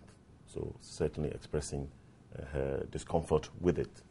I think many people are concerned about the numbers because it's also been a back pay issue, 48 months. That means each MP is getting close to 150,000 Ghana cedis. And when you add that by 230, I think we're getting close to a Wyoming-like figure. So many are beginning to look at it in those terms. Is it another huge way of taking a huge chunk out of our public purse and giving it to an elite group of people, to keep satisfying themselves, whilst the majority keep wallowing in abject poverty and being told to tighten their belts? In fact, if you look at the calculation for the MPs alone, it goes into the region of the 80s, so it's more than the Wyoming figure. My quick maths in my mind. But it's a huge amount. And many people are concerned that an elite group of people in this country will continue to siphon all our resources, pay themselves, satisfy their every need. Because as you pointed out, it's not just salaries. They are getting, car allowances, even if it's a loan. They're getting car loans, they're getting accommodation allowance, all manner of things. And the privilege that Kweku talked about, because you're an MP, you can go to any bank. Your status alone can get you many things that many a Ghanaian, you walk through that door, you'll be thrown out before you even open your mouth. And so many people are concerned about that. But the other issue is people want to understand clearly, maybe they deserve it. But what is the basis? When you look at other countries, again, I draw on other countries, they get to a point sometimes where they feel that they are not attracting quality group of people. Perhaps the corporate world is absorbing the sort of people we would like to have in politics. And therefore, they do some comparisons with what perhaps an MP may get or what the Prime Minister may get. I mean, in the UK, they did what they think a chief executive may get as opposed to what Tony Blair may get, and concluded that maybe the Prime Minister of England should get a little bit more, because otherwise the sort of material like a chief executive of a corporation was not being attracted to come into politics and become Prime Minister or whatever. Now, I'm not sure that we've done that sort of analysis, or whether the ordinary Ghanaian is being told that, well, we are not attracting the middle management or bankers or whatever who we need to come into politics so that our economy will run better, so that we don't have disasters like Melcom, or so that, that needs to be proven. People need to understand exactly why an MP should be getting 7,000 Ghana cedis a month as opposed to the ordinary person who's getting 300 Ghana cedis. People need that link to be made. I don't think anybody will begrudge an MP if they feel that there's value in that award. For me, sitting here today, I'm not sure that value has been established, which is why our flag bearer can call it immoral, and our national chair can say that, well, she's uncomfortable with the huge difference, the disparity between what MPs will get and what ordinary people will get. We need to get to that point and satisfy it. Now, the other issue is that many will feel that if a president or a government initiates a review or puts a commission in place to look at this, many assume that the commission will then report to you. They will give you, the report will come to you. That's so. So you will look at it before it gets anywhere else. So how do we get to a situation where the money is almost about to be paid and then the president calls for a review? That's where, people feel a bit, you would have looked at it. You don't trust that it's a genuine... Well, action. I mean, whether you're a listener or you're not a listener or you're listening to Ghanaians, the impression it creates is that you don't see the way that our flag bearer sees it, or the way that our national chairman sees it, that there's a huge discomfort with it. And if you're a president and you feel that same feeling for ordinary people, you'll express it.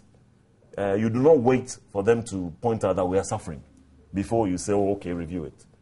You will feel it from the beginning. You see on your table and you see the numbers and you know it's going to add up to 50 million or 80 million, and you know that there's a huge disparity between 7,000 a month and 300 Ghana cedis a month. You feel it in your chest. You don't and you decide, the argument that it is important to pay them well so you can cut or reduce the temptation to be corrupt. It is important to pay those who are part of the executive in this country and those who are part of the legislature. The point is, what is fair?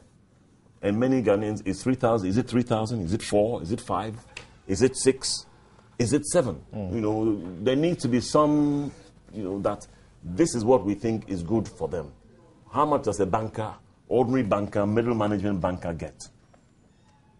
For which you seeking to compare that person with an MP. How much does the chief executive of a major company in this country get, as opposed to the president?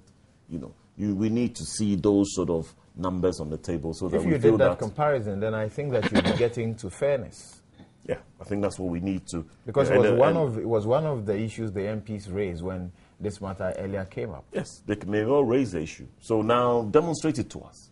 Demonstrate it, give us a table even that shows that, an MP is completely disadvantaged as opposed to if that person followed another career path. If they became an engineer, an architect, a chartered surveyor, a doctor, a banker, they'll be hugely disadvantaged as opposed to becoming an MP, for which reason we're seeking to not just recruit, we want to retain them, motivate them, etc. But I'm not sure that has been brought on the table. We assume that the Irama or whoever was in charge of the Professor Ade, who did the whole process, would have looked at all of this. Let us, the members of the public, now begin to see it. But if you're president, you should look at it, you should believe in what has been done, and you should stick with it, rather than to seek to then come back after you put it into the public domain and then say, I think we should review it. It marks of lack of leadership, as my brother said earlier, a lack of a feeling for ordinary people. Niyama Konfra is Communications Director for the Convention People's Party. You are on Newsfile on Joy 99.7 FM and on your Joy News channel on Multi TV. Kwabena? I think a lot has been said already. I mean, basically, I think in politics, we have to send the right signals. And I use this phrase that it appears the chickens have come home to roost. This matter has become such a matter because of the populist posture of the NDC whilst in opposition. Of course, this is not the first time this attempt has been made. And whilst I may agree with Kweku Bako in the main, at the end of the day, even in the developed economies, the Prime Minister of Britain does not receive the same amount of money as the Chief Executive of Barclays or NatWest. I mean, there's always an uproar there. This attempt to, and even in America, the likes of Leah Coker at Coca-Cola going out with $6 million, the American president collects about $400,000 thereabouts. So this is politics. Yes, I understand what Kweku says, that we have to be paid, but in the main, it's a sacrificial job. We have to be paid. It's a sacrificial job as well. You see, the whole thing tells you, it showcases the dishonesty. And it's very clear. I mean, this thing was set up by the president himself. And when I say president, presidents may have changed in name, but the institution exists. You see, if the NDC had just taken the Chinehese committee, and you remember the uproar, the political chicanery that came out of it, and just taking another look at it and disagreed with various portions, which is fine, and worked on it. And which indeed has been done.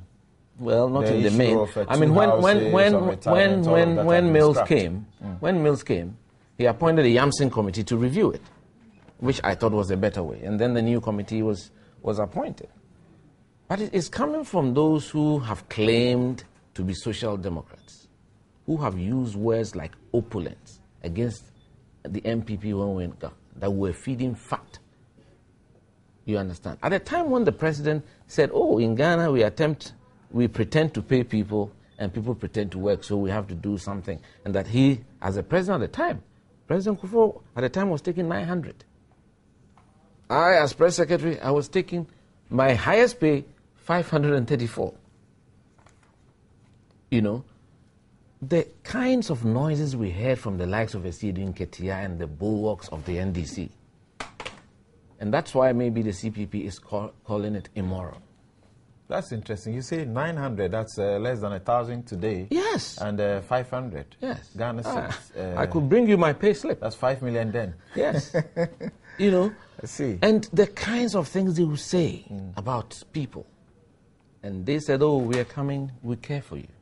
And that is why there's an antithesis here. How come those who claim are the ones who are now fronting this big jump? And in any case, the statement by the president was disingenuous. But sorry, were you comfortable with it? Were you okay with it that you were earning? No, I wasn't okay with it.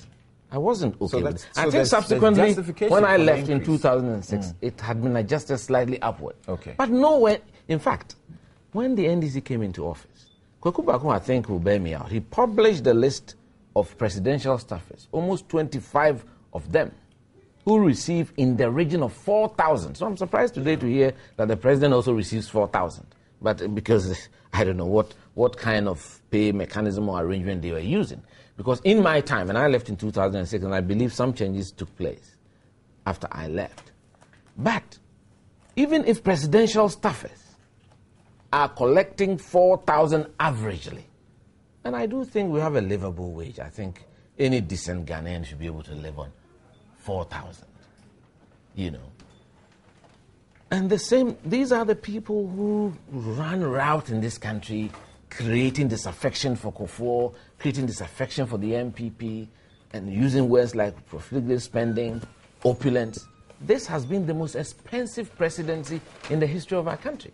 In fact, Kufuor's last budget was about 50 million new Ghana cedis in his last administration. In the last budget that I saw of the NDC, 250 million just for the office of the president.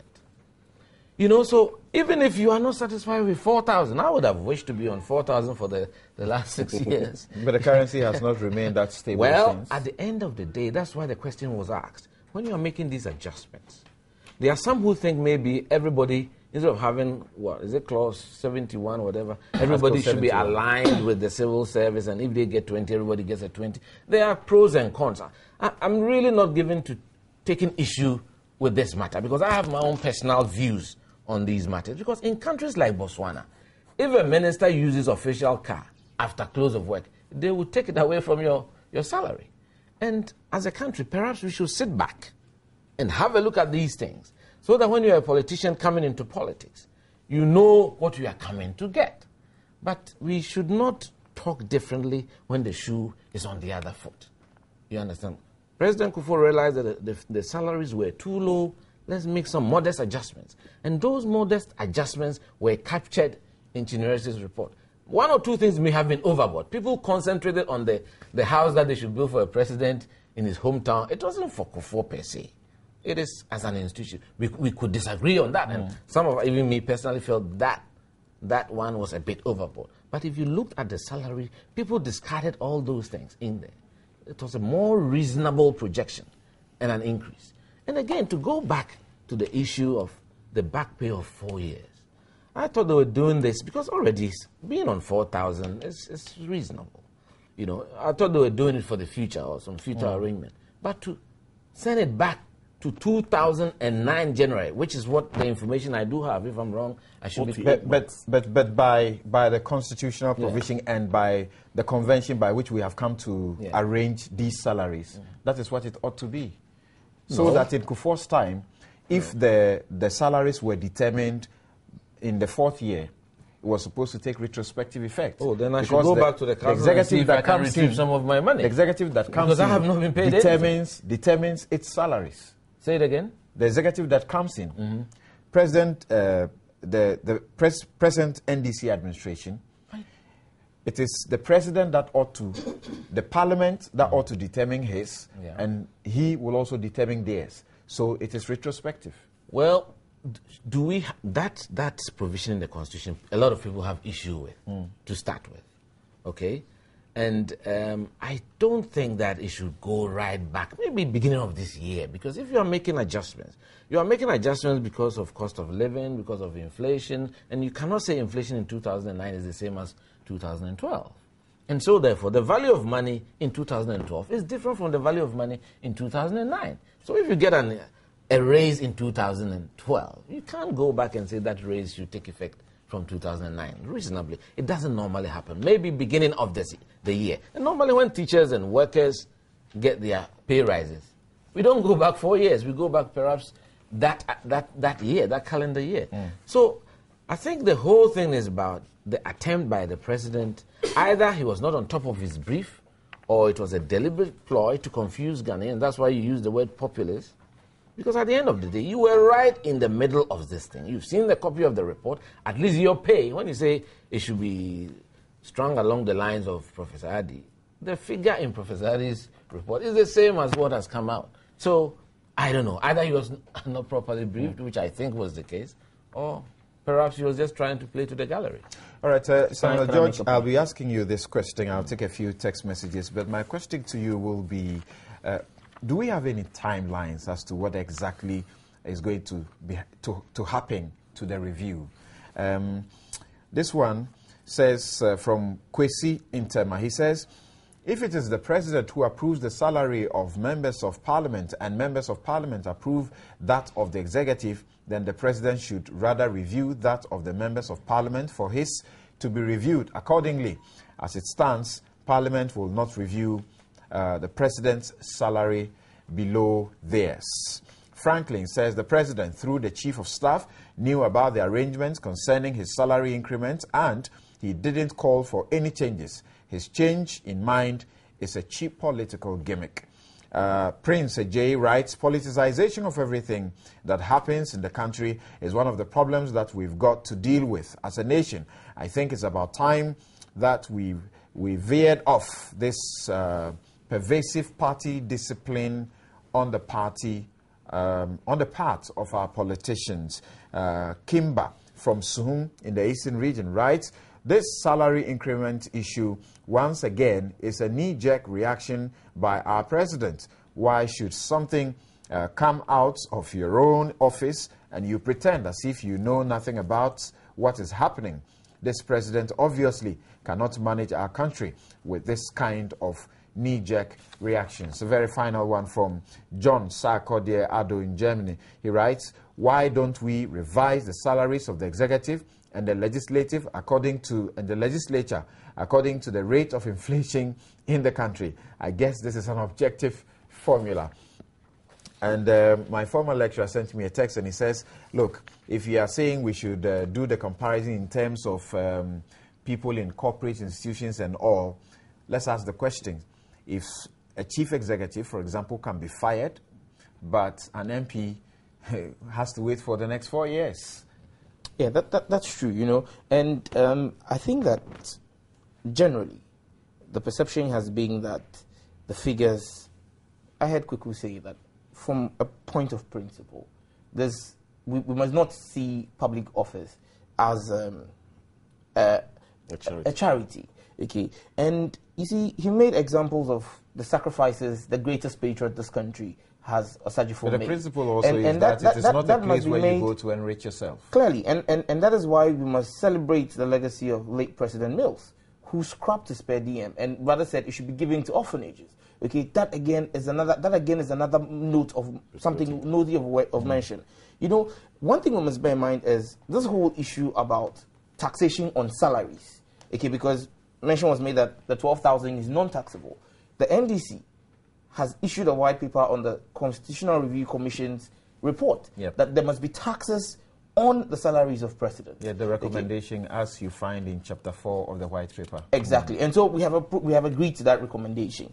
So once we have a referendum on it and it comes into effect, our presidents are going to be paying taxes. But the recommendations in 112 of the Constitutional Review Commission ask that there should be an independent emoluments commission to determine these salaries. We haven't done anything about that. Well, the recommendations have not come into force yet. These are mere recommendations until there's a referendum held on it. It hasn't come into it doesn't come into play.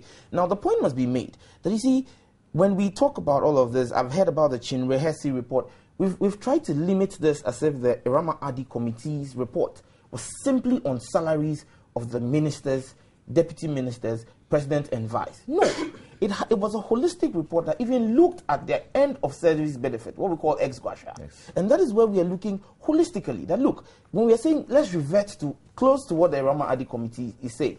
Okay, if you look at the Kufuor one, the Chinrehesi one, where you saw two houses, one built in Accra, one built in a place of choice for the former president. This government, through the CRC, has approved the fact that, look, before you come into power as a president, one requirement we should place is you have your own house already. And so no house should be built for you. Okay? That again is a far cry from what we saw under the Chinrehesi. In America, you should have $1 million in your account. Exactly. You see, you look here and, well, in the Kufuor Chinrehesi Commission report, which was to be implemented by the Kufuor administration, we were supposed to pay $1 million for the president. The taxpayer was supposed to pay $1 million for the ex-president to start a foundation. You understand me? This is some of the... For all ex-presidents. Well, it was going to start with President Kufuor. It wasn't going to start with him. It would have gone to Rawlings as well. Well, clearly, we came in and we felt that it was an extravagant position to take. It was an opulent position to take. You cannot do that to the Ghanaian taxpayer. Okay? If you want to set up a foundation, as president, you have a wide circle that you can draw from to get funding for your foundation. It shouldn't be the Ghanaian taxpayer. That is one thing we have scrubbed out. If you look at even the vehicular arrangements that were made, okay, 4 ex-presidents, okay, we had 3 saloon cars, 2 SUVs, 1 all-purpose vehicle in the Chinrihesi committee. All of those things are not in the Irama Adi committee report. Okay, these are some of the things we're looking at. You're looking at the houses, the kind of staff. There must be residential staff, 5 residential staff in each of the houses, paid for by the state.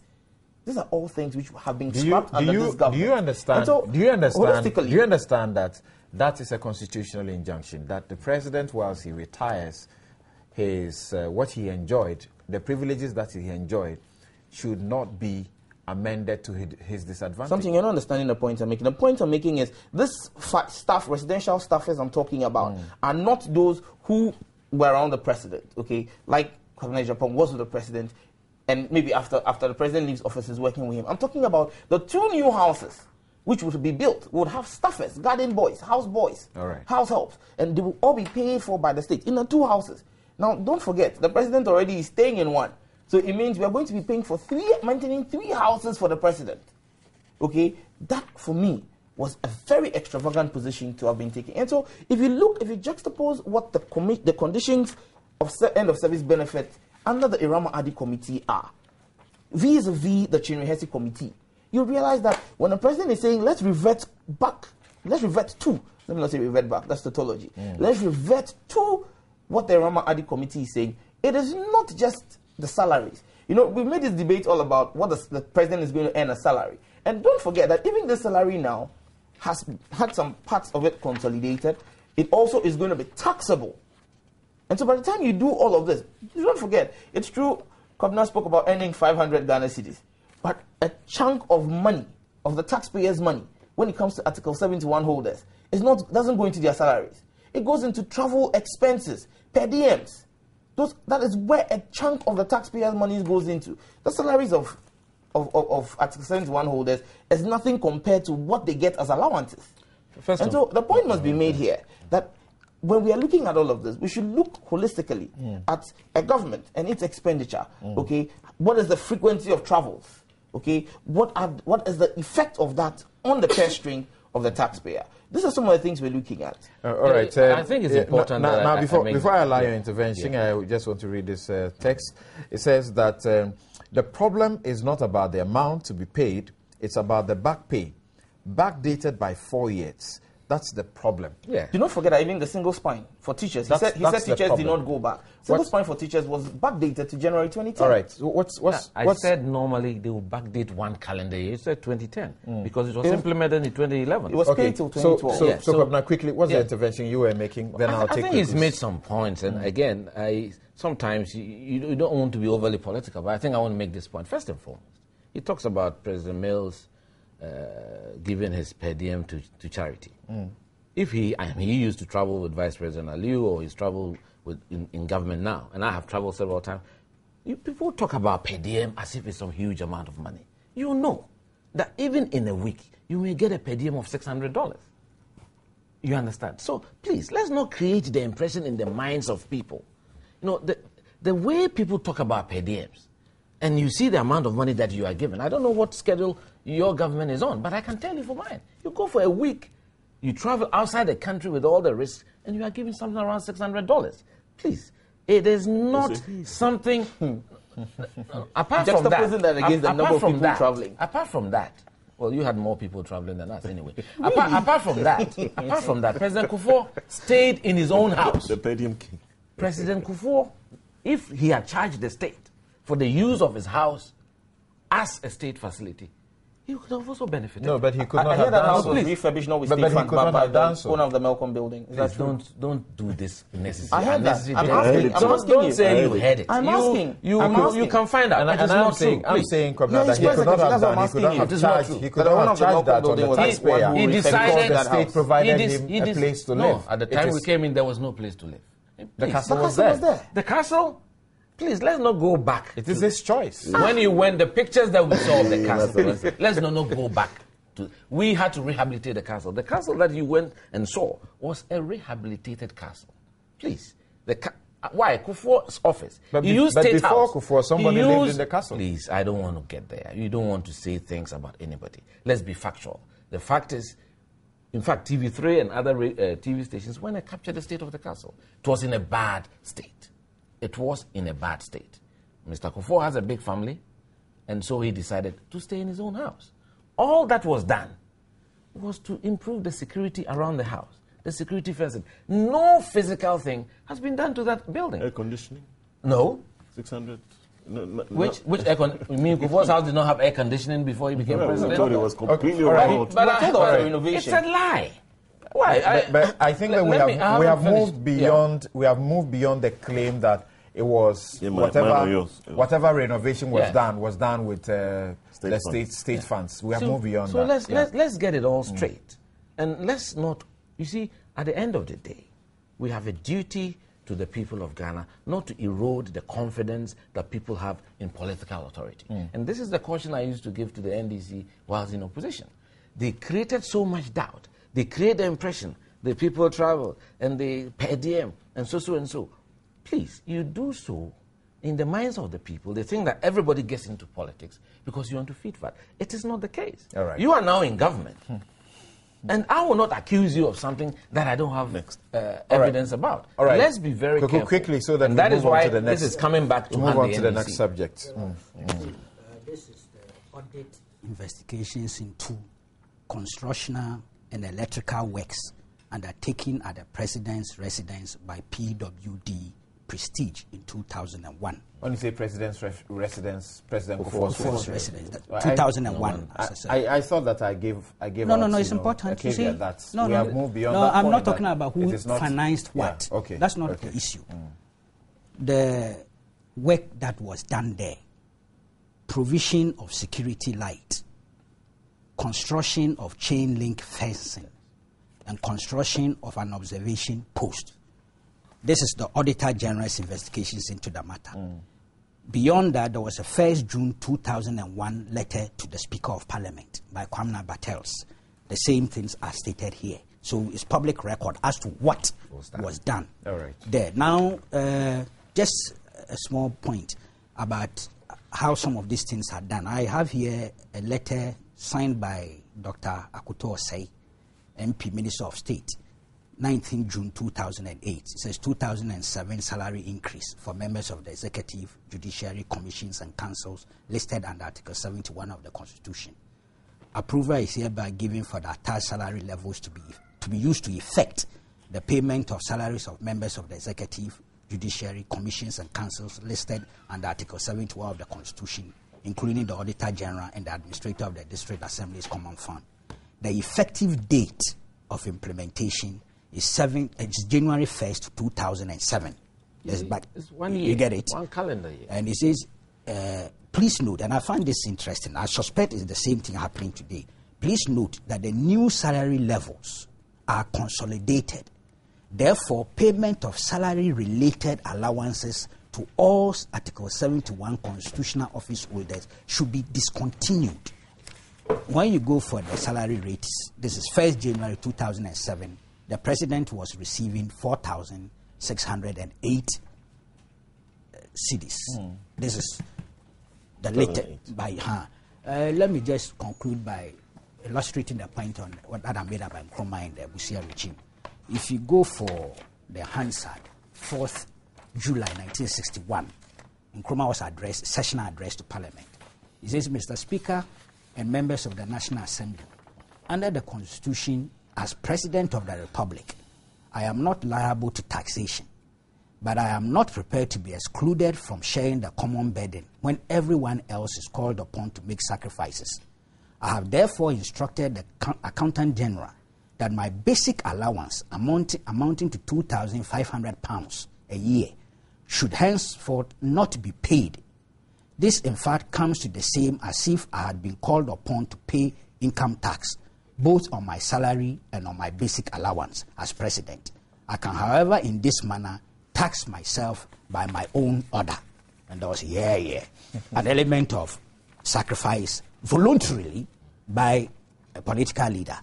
And it will be fair, just to be fair, to cite the Second Republican one, because I think it's just been fair. This is graphic. This is daily graphic of June 19, 1970. And it says, Minister's salary slashed. The Prime Minister, Dr. K.A. Busia, in a broadcast to the nation last night, announced that he and his ministers were cutting their salaries. The government has decided to set the example of making sacrifices by agreeing to cut the salaries of the Prime Minister, ministers, ministerial secretaries, and regional chief executives. Those were then regional commissioners. The Prime Minister said his own salary was being cut immediately by 6,000 new cedis to 12,000. Means he was then receiving 19,000 new cedis. The salary of a Minister of State was being cut by 2,000 to 9,000 new cedis. And the salary of a ministerial secretary or a regional chief executive will go down by 1,000 to 8,000 per annum. Yes, so some didn't allow their PDM to be paid to them. Some didn't take rent allowance.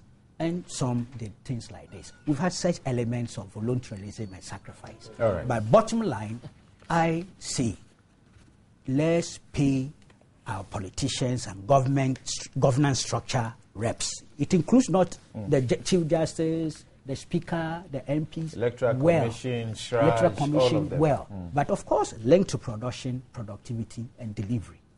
All right. You are still on Newsfile on Joy 99.7 FM and also on your multi-TV Joy News channel. My guest, Abdul Malik Kwekubaku Jr., Niema Konfra Kwabne J. Japong, and Samuel George Nete. I'm Samson Ladia Yanini. I'm sitting in for your regular host, Kojo Opong Nkrumah. Now, starting the 17th of November 2012, Joy News will bring you selected episodes of Time with David. The oil and gas series was recorded in late 2009 and 2010. In it, David Ampofo sought at the time to throw light on the emerging oil and gas industry, and many of the issues raised then remain relevant.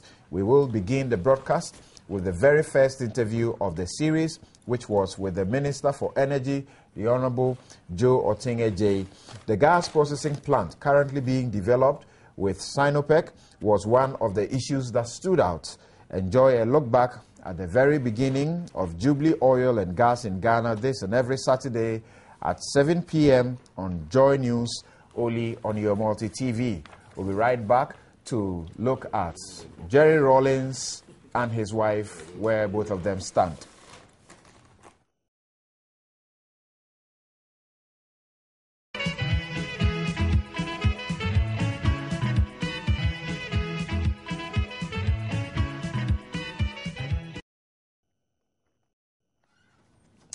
Welcome back. Your text messages are still welcome. 1422-1760. This is Newsfile, your most authoritative news analysis program. And some text messages here. Emmanuel is sending this from the UCC. He says the fallacy of the president's directive is that he approved a higher pay for MPs than what Irama Ade committee recommended.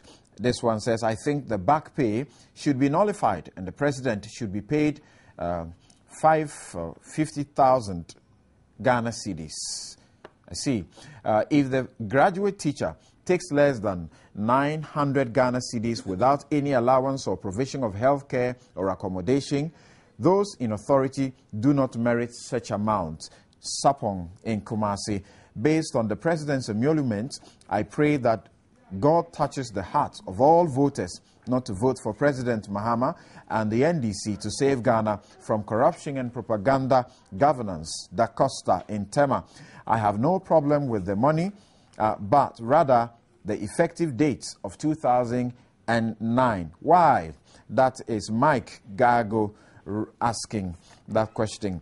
Edward Castro, again in Congo, says the president sat in cabinet to look at the Professor Irama Ade's report and then forwarded it to Parliament for approval. After he had approved increments for the legislature, the President comes back to tell us he loves Ghana so much and cannot take that much, so it should be reviewed. If this is not propaganda, then I wonder. Similar to the Woyomi saga, when they were told by the courts not to pay and went ahead to pay him, then comes back to the same court claiming they were defrauded. I'll take this very final one. Kudos in Tamale writes, the position of the President relative to the emolument of Article 71 office holders is not leadership, but a pedestrian populist propaganda. Thanks for your messages. We'll move on to the next issue, and I'm sure that you're aware. On the same day that the ex-president, Rawlings, indicated his willingness to join the Mahama campaign and encourage NDP members, NDP parliamentary aspirants or candidates to step down for NDC candidates, on that same day, the same afternoon, in fact, his wife was on Adom FM saying the NDC should be voted out and that NDP parliamentary candidates were being bought by NDC members and that they should not allow that to happen. So, we ask the question at this point, the president, ex-president joining the NDC's campaign, good or bad? Niama. Samson, I think that many people are wondering quite what happens in the Rawlings household, because this will seem to be a domestic which is assuming national proportions and assuming a national character which may have impact on the ruling government. On the one hand, the former First Lady says this is not a party that anybody should support, should be voted out. On the other hand, the former First Gentleman says it's a party I want to support. The bigger issue also is that the former president has said that the NDP is a future party. So when you add that to all the things that he's been saying over the last 3 years, 3.5 years, certainly up to the point where the death of the former president, he had spilled so much dirt. He had announced all manner of things. He said many things about his own party. They are the corrupt, most corrupt. They've taken us into a ditch. Now many wonder, actually, whether all of these things which have been said can be taken back. If the former president joins the NDC campaign or has joined the NDC campaign and he goes on the trail, what is he going to say to people? I've changed my mind. I have changed my mind. I've seen that things are changing, so we can see the game. Who doesn't change his we mind? can see the game plan already saying, well, John Mahama is restoring hope to the NDC. He has said restoring so. hope. Yeah, so we can see the game plan. But the problem is, many people will have difficulty accepting. If on the one hand you've said these are the people who are corrupt, these are the people who have taken the country to this big hole. Many people like you, not sympathizers of the NDC, they will see that they might see that it's a very genuine return. Certainly, if you're an NDC supporter, and for many years you were disturbed, or indeed you were very concerned about the way that things were going in your own party, you feel a bit more encouraged to see the former president seemingly back on side. So it's good for the campaign? Well, the problem is that from week to week, the former president says different things. He can meet Nana Akufo-Addo today and make it seem as if he's not going to go and campaign. He said, I may not be. I may not campaign, and also says words which almost signify the end of the NDC government. You know, when you come to power, please look after our people. The following week, he's back on the trail. Nobody is quite sure what the former president is going to do. Is he going to be on the campaign trail till the end of for the next 26 days? Is he going to be on the trail for a week and then decide that, no, I've changed my mind? But I think that the damage has been done. I think the damage has been done, certainly for people who are not NDC voters. If you vote NDC, you're diehard NDC, nothing's going to change your mind. Because, if anything was going to change your mind, the harsh reality of your daily existence will help you change your mind. The fact that we have a no water, no electricity economy will change your mind.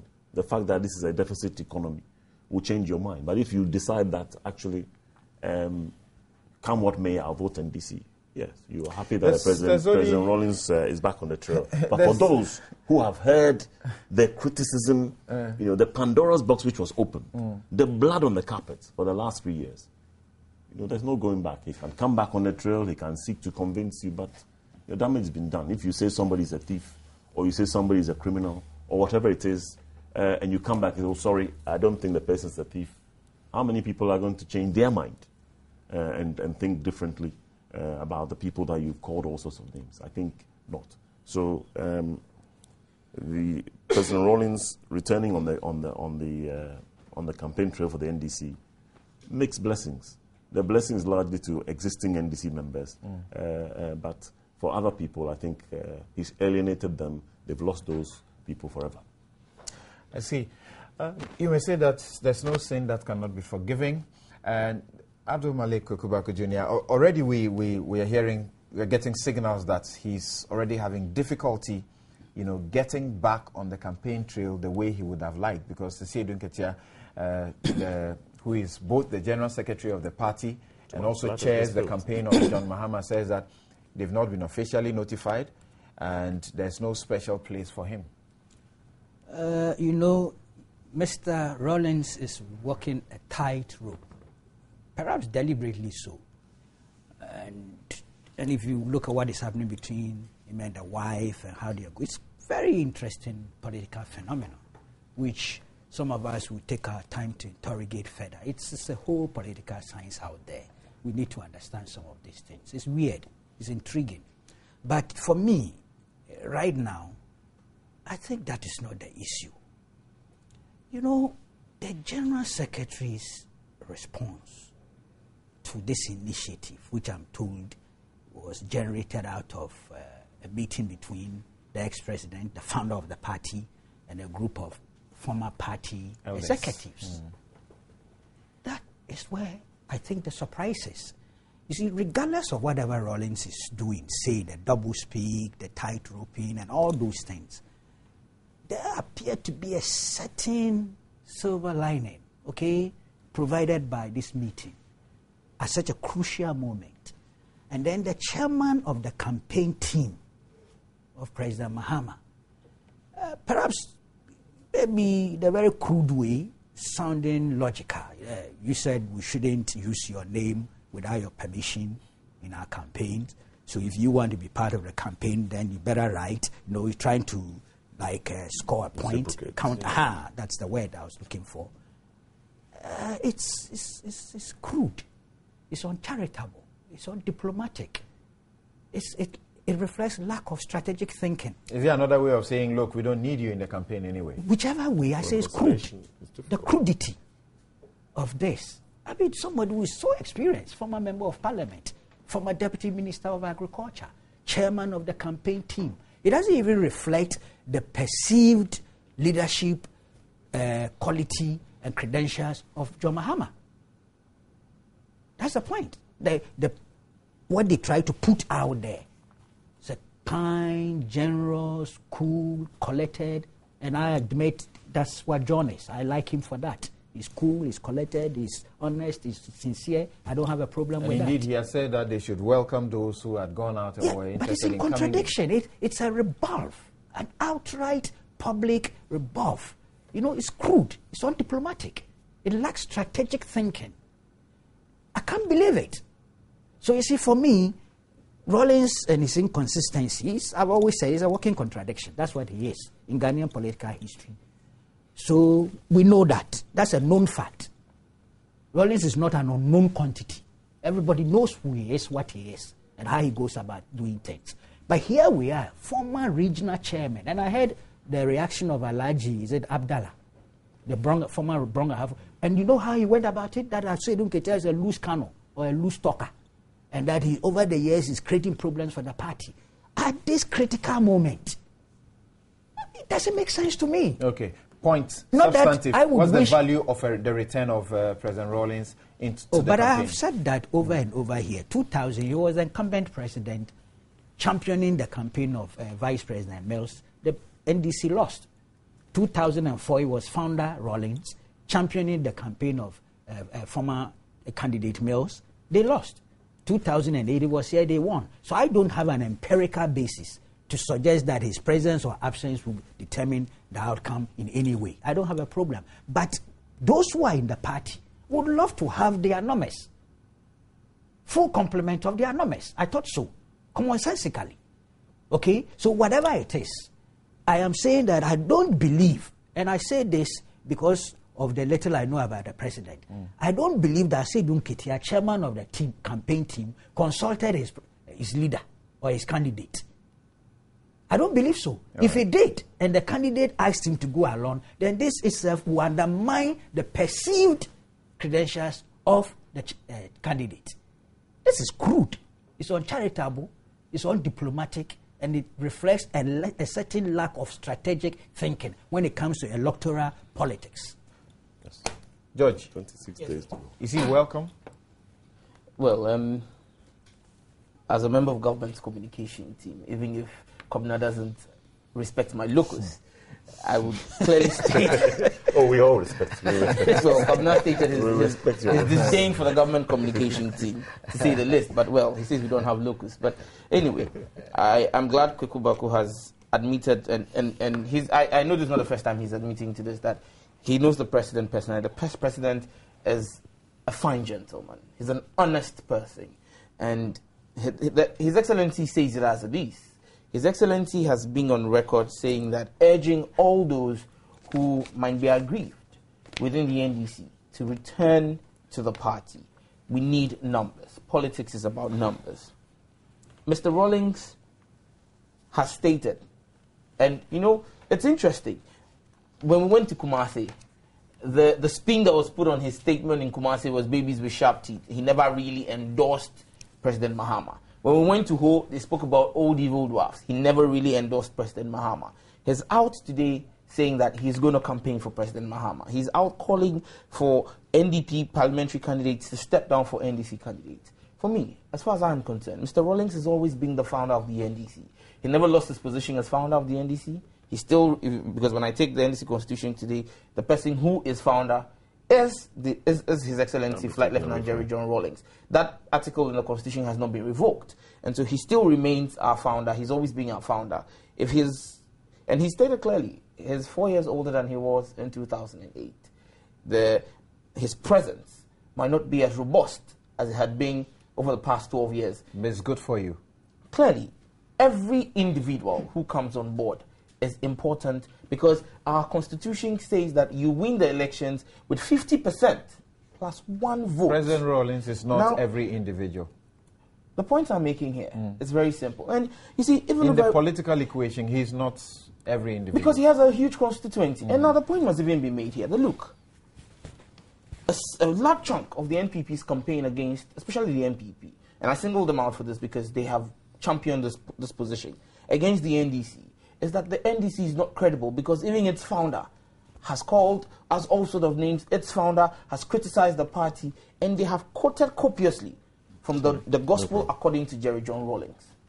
Today, Jerry John Rawlings, for want of a better expression, has heard the call of God and has heeded and repented and has seen the change in the NDC. Repented. Wow. And don't misconstrue me. He has seen the light in the NDC. He has spoken previously of a hope that has come back to the NDC. Today, or when he made the statement, he had full comprehension of the hope in the NDC, full comprehension of the shining light in the NDC, which is John Dramani Mahama. I expect that if the NPP were noble enough, they would follow President Rawlings and vote John Mahama. Oh, because They were noble. he has been their central point of reference But deal with for casting insinuations about the NDC. The man who says that the NDC is bad today says the NDC is good, so they must come on board. What would be his message? He's seeing the change. He's seeing the hope.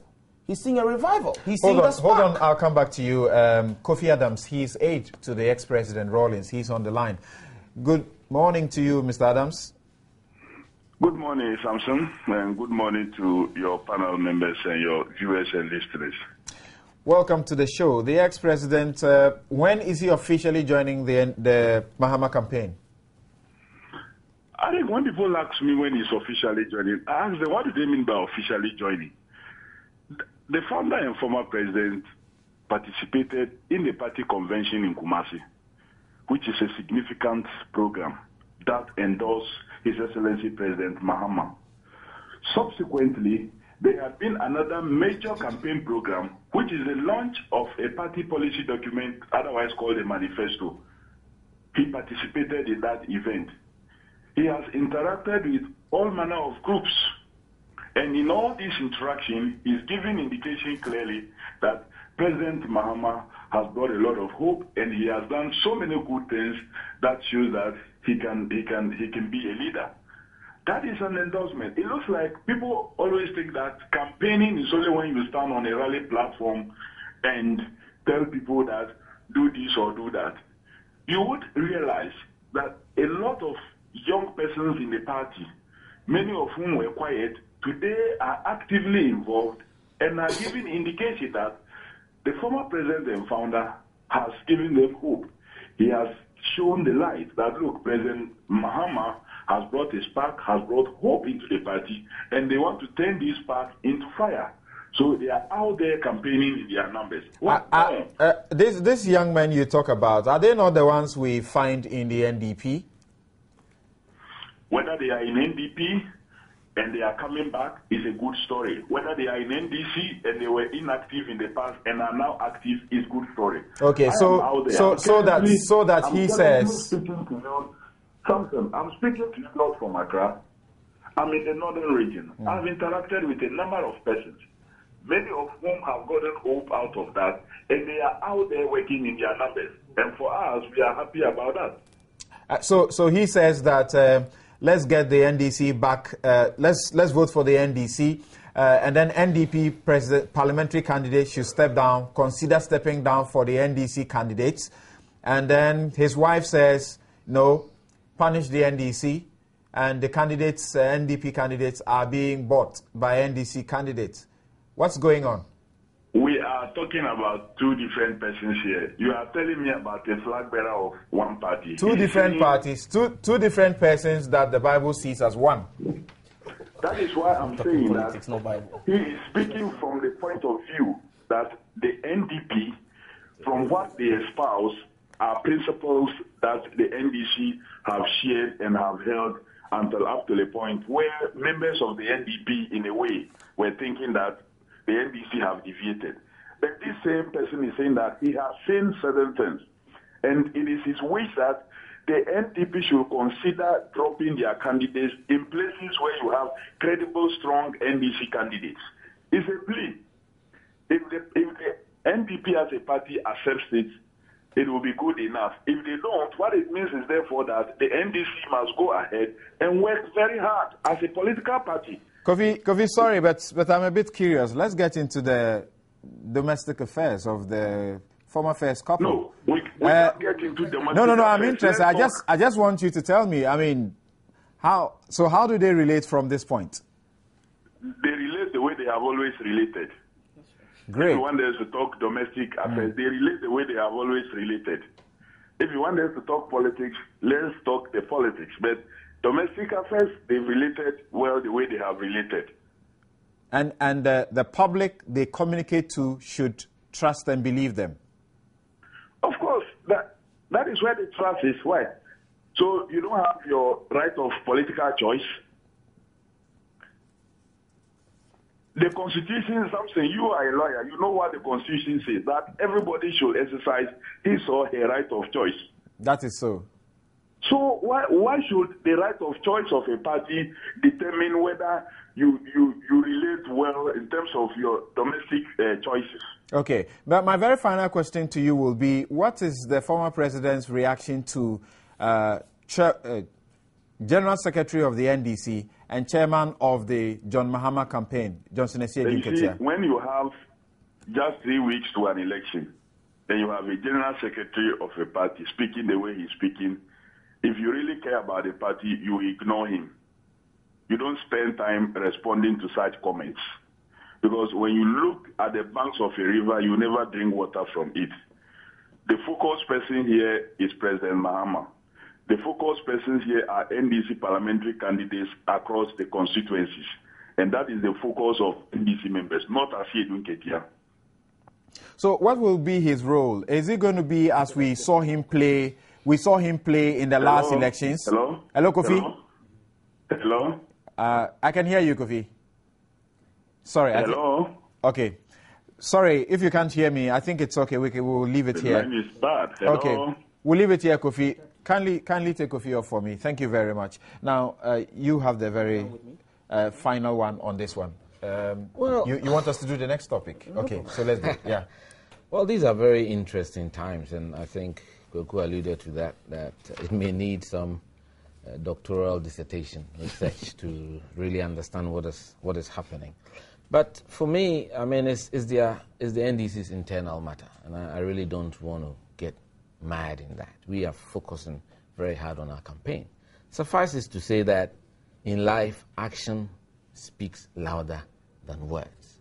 And so, therefore, when John Mahama appointed Essiedu Nketia as the chairman of the campaign, it sent a signal, because at the end of the day, people talk about how nice, how so and so a person is. It is the actions that you take that determines what is on your heart. I mean, this is someone, executives are saying he's a loose cannon. And of course, he's called the former president a dog. They've tied a dog. He said that before. He's called all of us, including myself, MPP, presidential aspirants, thieves. You put such a character as the head of your campaign, that should be symptomatic of what you also believe in. And I'm not surprised that yesterday the campaign coordinator, a free anchor, in a very offensive remark, in the midst of the suffering, the death of people as a result of what happened, can say that Nana Akufo-Addo's SHS policy is going to collapse like Melcom.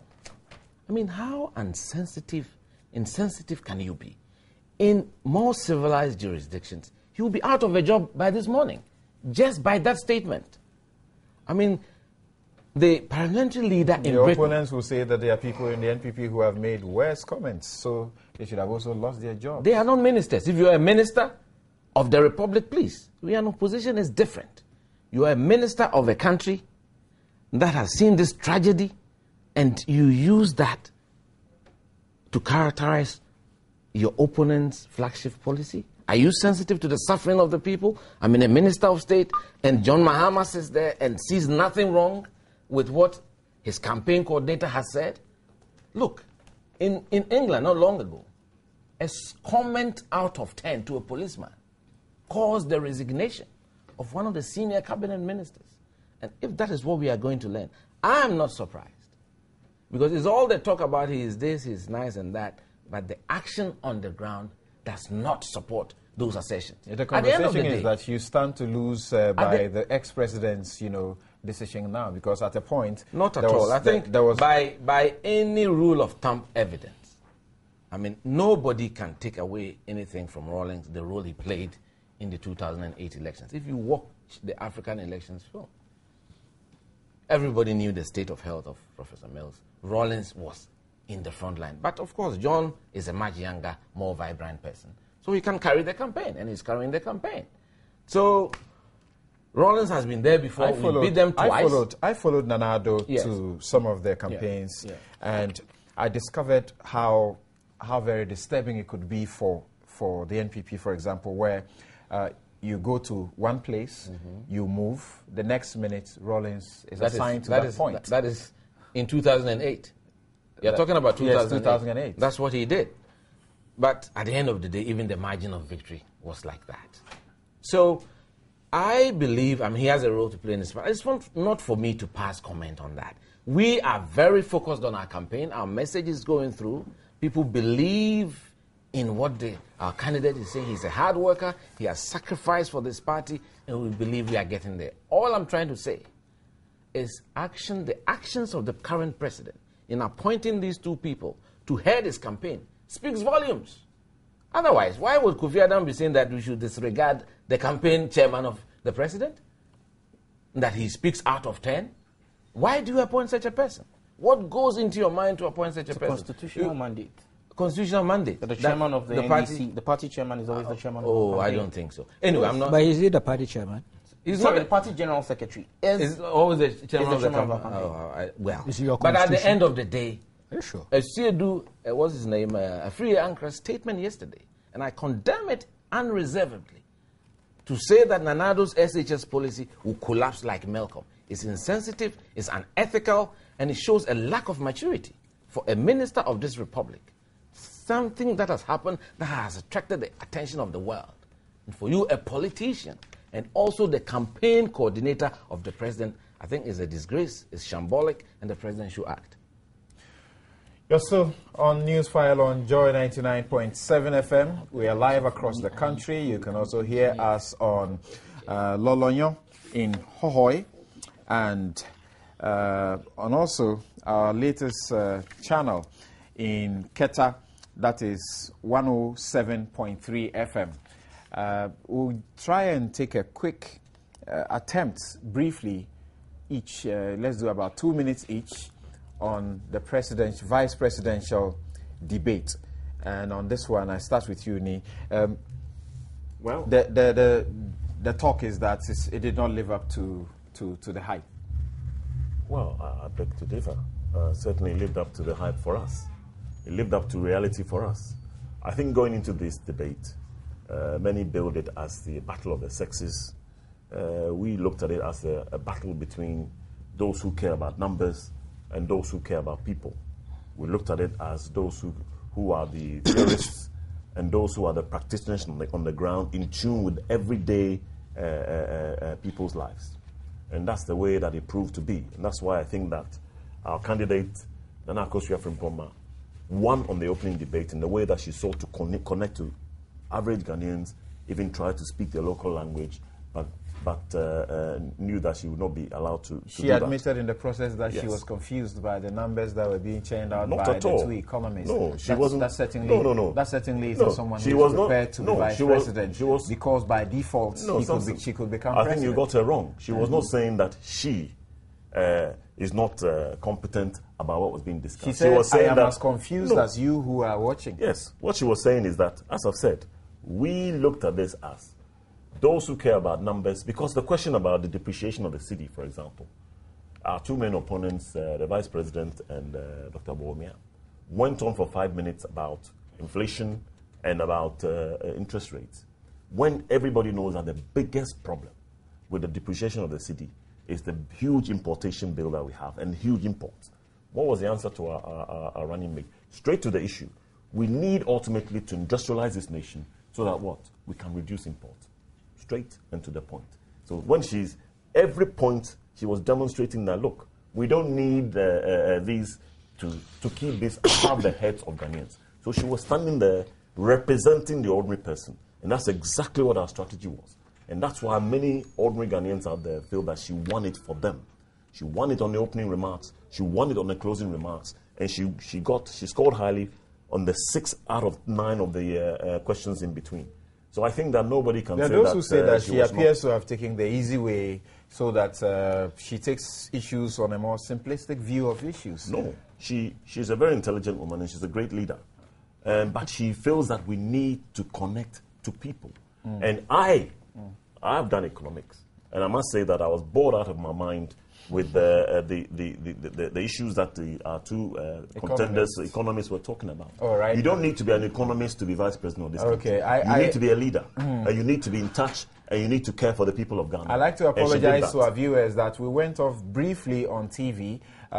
Thank you. Thank God we are back. And let's hope that we'll continue this way So till I think we she end. connected with Ghanaians and she won did. it for them. She did. And back to you, Kwabena, and Dr. Bawumia.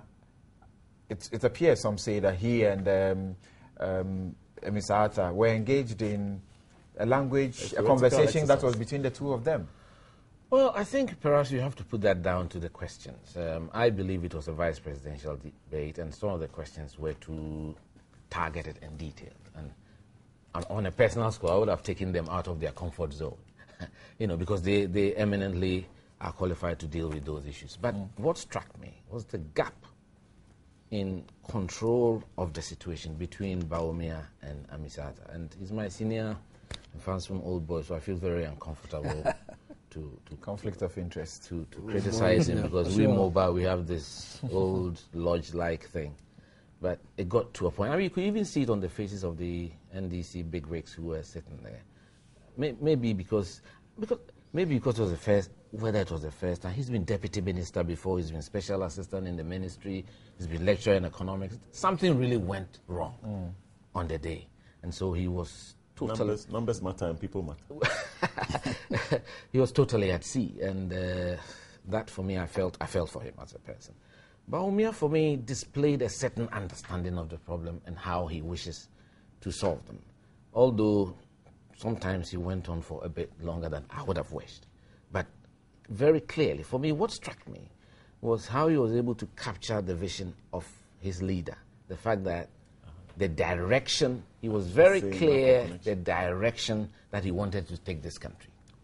And in fact, when he talked about the situation with sanitation, he looked at a paradigm shift, that we are now just collecting, but we need to manage the waste. Which means we have to begin to recognize waste as a resource, and that we should not waste, and that we can even generate energy from waste. So he was very functional, and I leave it to the judges of the world. Judge, Kwesi Pratt says that Ebisata lacked swag. Well, the debate was not about swag. The debate was about the person who understood the problems of this economy. Bawumia clearly espoused the logic and policies of his flag bearer, which are completely flawed and out of touch and out of sync with the Ghanaian people. Their facts were wrong. Bawumia repeated the talk about 6,000 housing units which were started by the Kufuor administration, when that figure is 4,720. We corrected the flag bearer. Bawumia repeated that same mistake. He's reading from the same notebook.